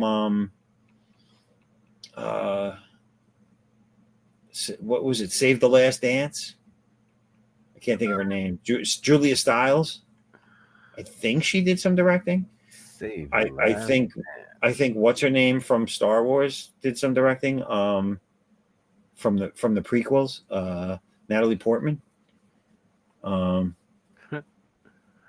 don't know too many that act and direct that I know too much about their directing credentials, but Spike Lee would be. They perturb me, and I don't like their acting. You go home now. You scare my wife. My answers are basically still the same, Akers. I'm sorry. What would you and his movie production team be called? You and his. So me and whose? Who's his? Edwin? Me and Edwin? What would our production team be called, Edwin? Death balls. Death balls.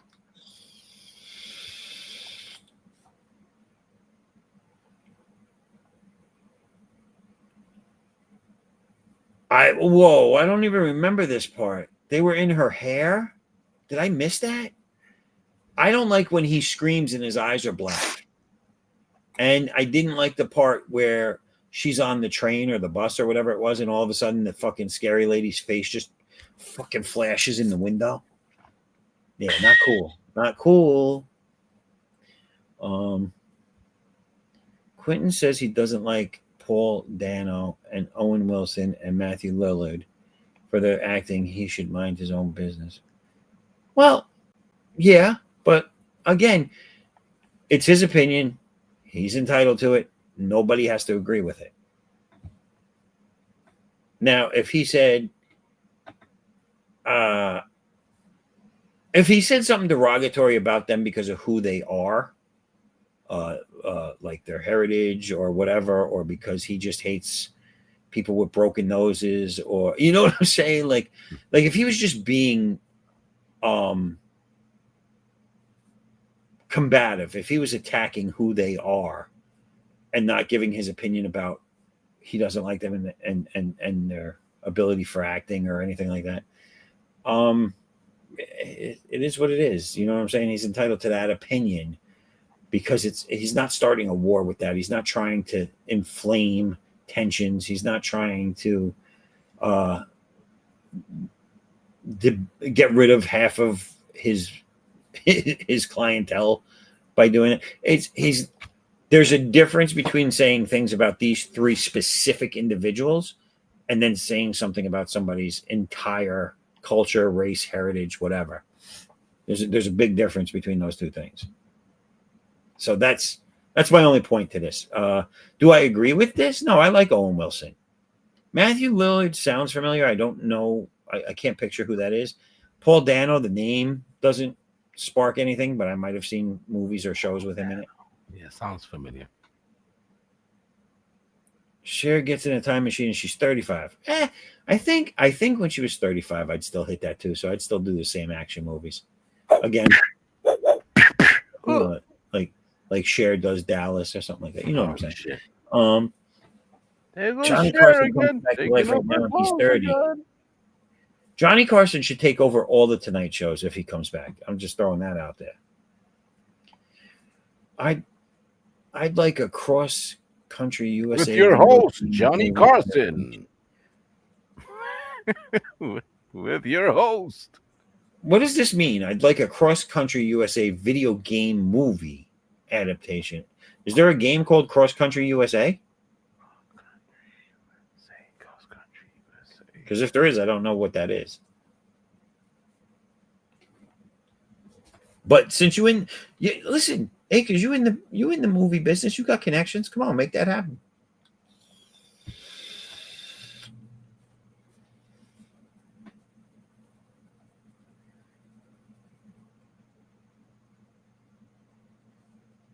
Make a Boogie Nights sequel about changes in industry. In what industry? The Boogie Nights industry? Wasn't Boogie Nights about the porn industry? Yeah. I'll play in it. I'll get up in there. Oh no, not I. I will survive. I could get my boogie on. Oh, how did we get to this screen? Where did your thing go? There it is. All right, people. It is 3:29. It is time that I pack this in. We're gonna. Akers, I appreciate all these questions. That was a good time to end on running through all those questions. I enjoyed it. Pack it up, pack it in. Let me begin. I come to win. Battle me. That's a sin. I won't kick us You little off. house of pain there to send us off. All right. So Artex, tell the good people where they can find you and what you're all about. Here on Facebook, I'm doing the Mothquatch, which is the comic book that I'm working on with me and my friend Manny. It's called the Mothquatch Chronicles. He named it. It's supposed to be the legendary Mothquatch, but check it out. It's gonna be something for the future. Everybody likes something for the future. The Mothquatch, would you say it's 762 pages? Yeah. And growing. That's only part one of 432. Mm-hmm. We're a million strong and growing. Shit's gonna be epic. Next, no, Akers here. Help Netflix me with spent my 80 homework when I'm stuck. Yeah. And they What help me is with my it? homework. Akers says Netflix spend $85 billion they need to harvest WB movies. Huh? Are you telling me they spend $85 billion on WB? Yep. I don't know. That's crazy, dude. We buy. If you could turn around and say, if you're a type of person or even a company that can say, I'm spending $85 billion on anything, you should just sell the company, liquidate everything, and keep the money and call it a day. That's it. Keep No longer the have to work. money. I say keep the money. I wanna bring up something. I want to bring up something off my tablet. I want to bring something off my tablet. Let me see if I can still share my tablet.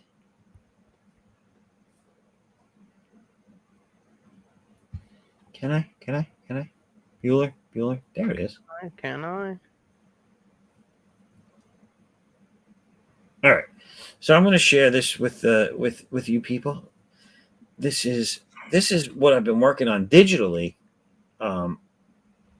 and I just learned how to hook this up to the stream so I can show you all. And this is this year's Christmas card that I will be finishing up and getting out on all the social medias and everything for everybody, and putting it up everywhere to wish everybody a Merry Christmas. But I figured I'll show you guys here tonight what it looks like so far.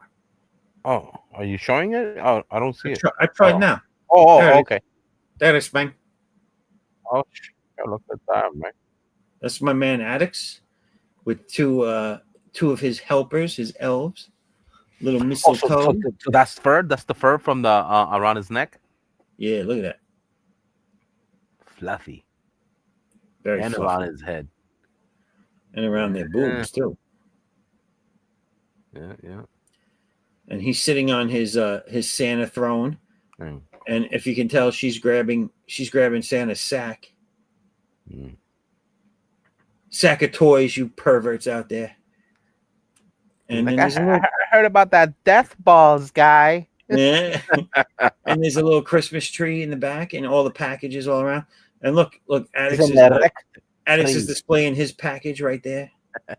It says look at that custom X-Men looking Xmas belt.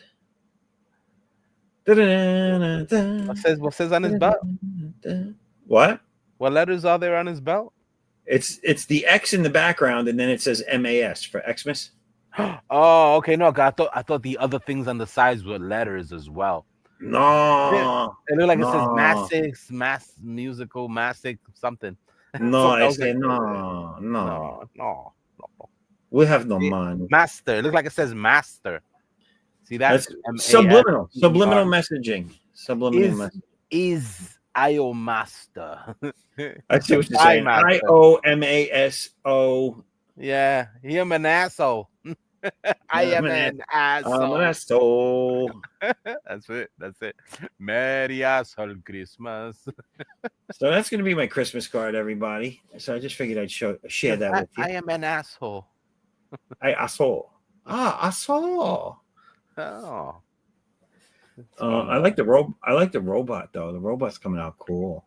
Yo, that's like just freaking on autopilot, dude. I'm just like, look at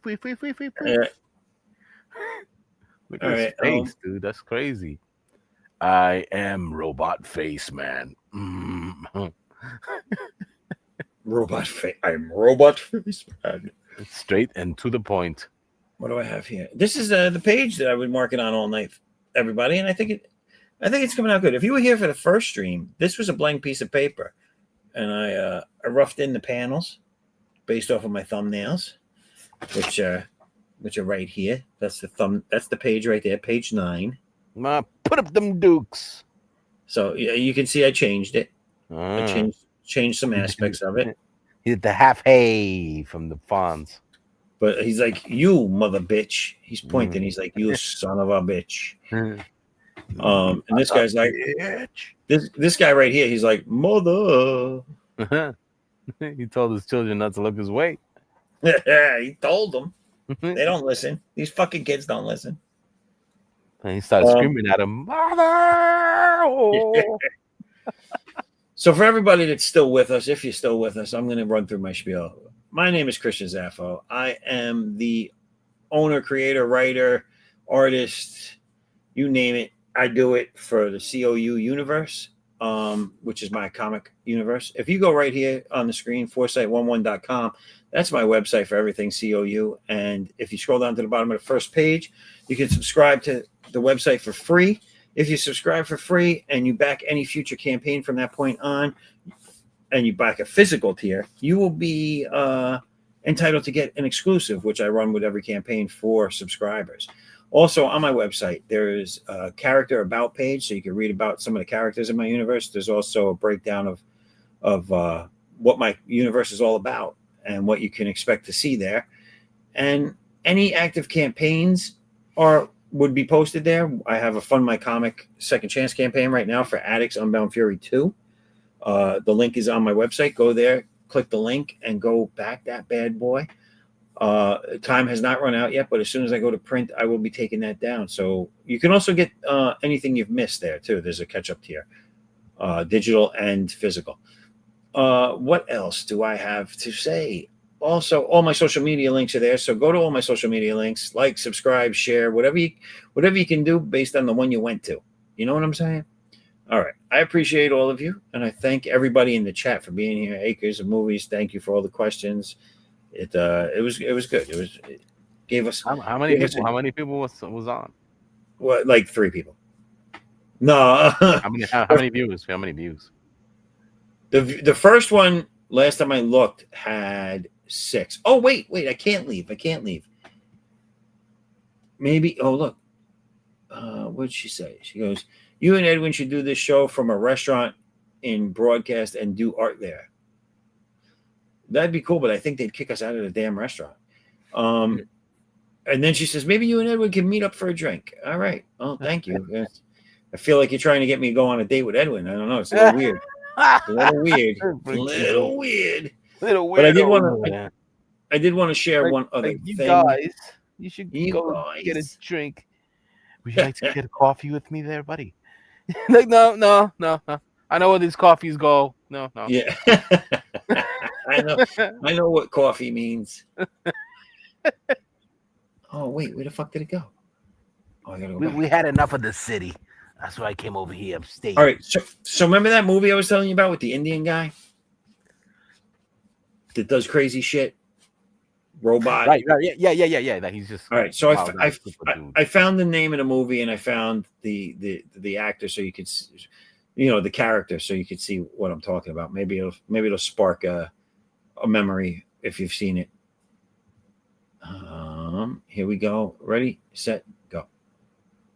Have you seen this one?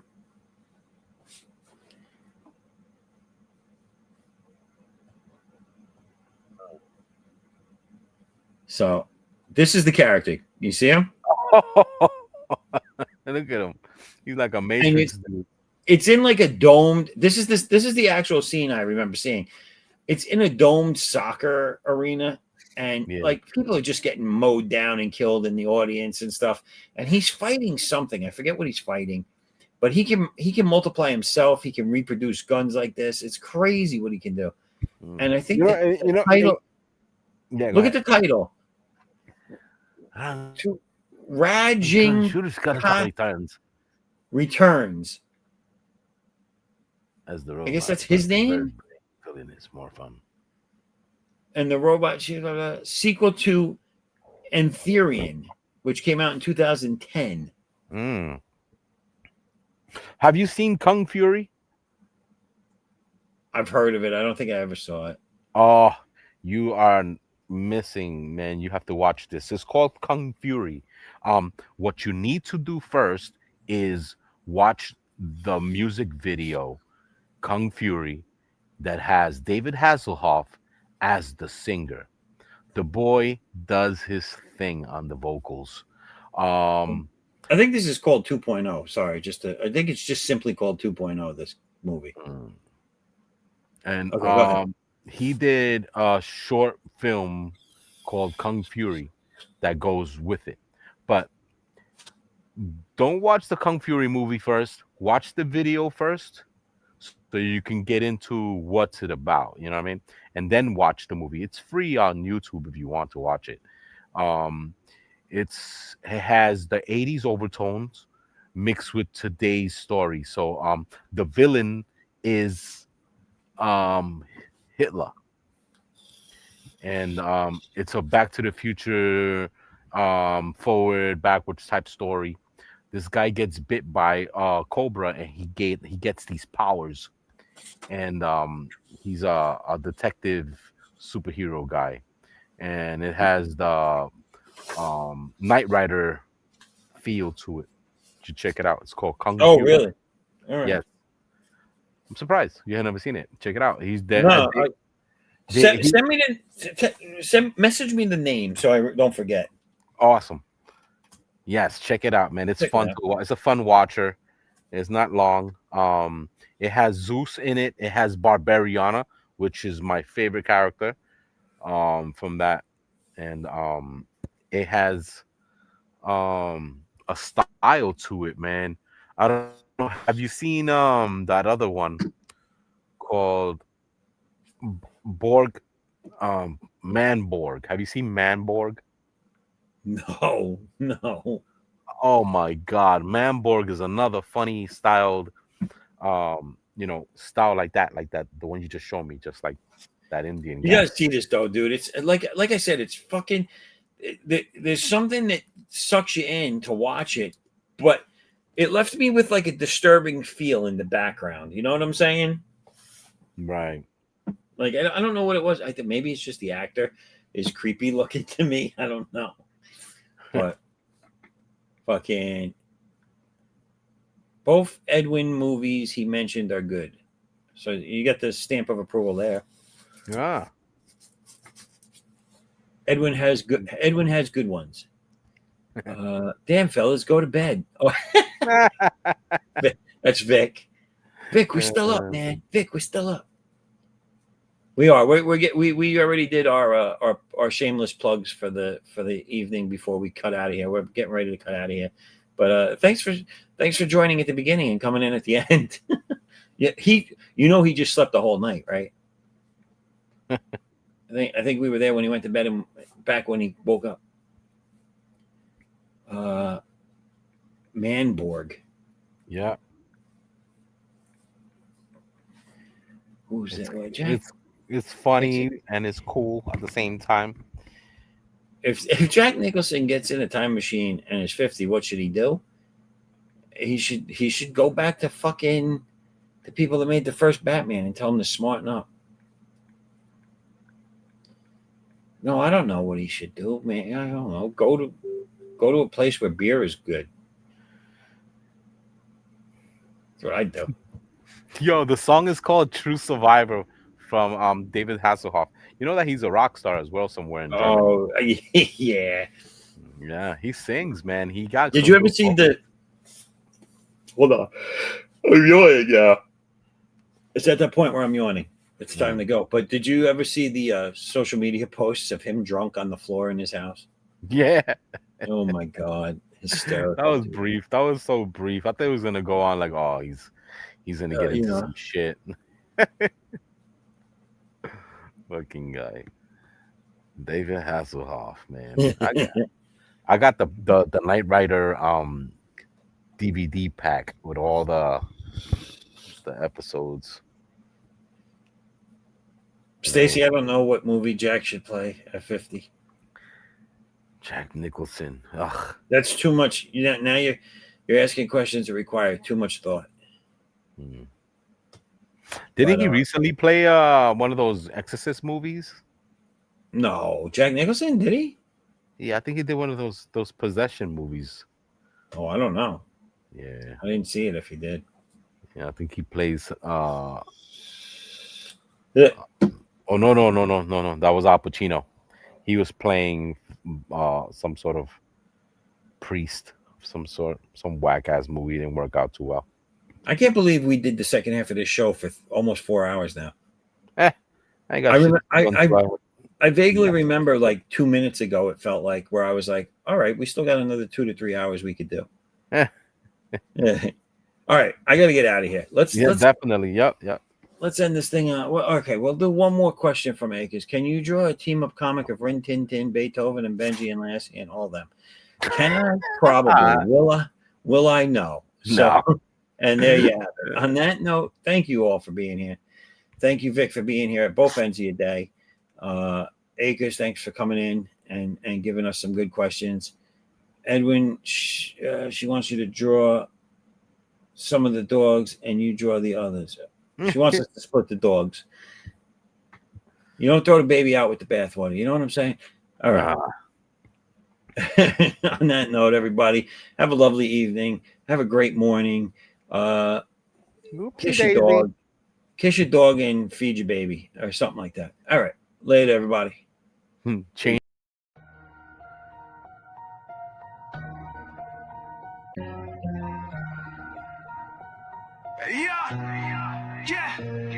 Yo, I'm at Dak, shadow in the night, moving swift, vengeance in my veins. Got the streets in a rip, born from the pain. Life cut me deep like a blade. Now I'm hunting down the snakes that made my world fade. No cape, no mask, just fury in my soul. Superpowered outlaw, taking back control. They burn my past, left scars on my heart. Now I'm ripping through the dark, tear their world apart. Unbound, I'm bringing the storm. Fury in my blood, from the ashes I'm born. No peace, just war in my sight. Vigilante in the streets, bring the pain every night. Unbound fury, I'm the one they fear. C.O.U. soldier, make the wicked disappear. Yo, I'm off the leash, no chain can hold me down. City's my battleground, hear the thunder sound. Got powers in my grip, yeah, I'm breaking the mold. Turn their lies to dust, let the truth unfold. They took my life, thought they buried my name. Now I'm rising like a phoenix, spitting hell's flame. No mercy, no tears, just a fist to the dome. Hey, Dags on the prowl, this world is my home. Unbound, I'm bringing the storm. Fury in my blood, from the ashes I'm born. No peace, just war in my sight. Vigilante in the streets, bring the pain every night. Unbound fury, I'm the one they fear. C.O.U. soldier, make the wicked disappear. I'm the growl in the dark, the shadow they dread. Got the ghosts of my past screaming in my head. Every step, every strike, yeah, I'm setting it right. Hey, dogs, don't sleep, I'm the spark in the fight. No rules, no cage.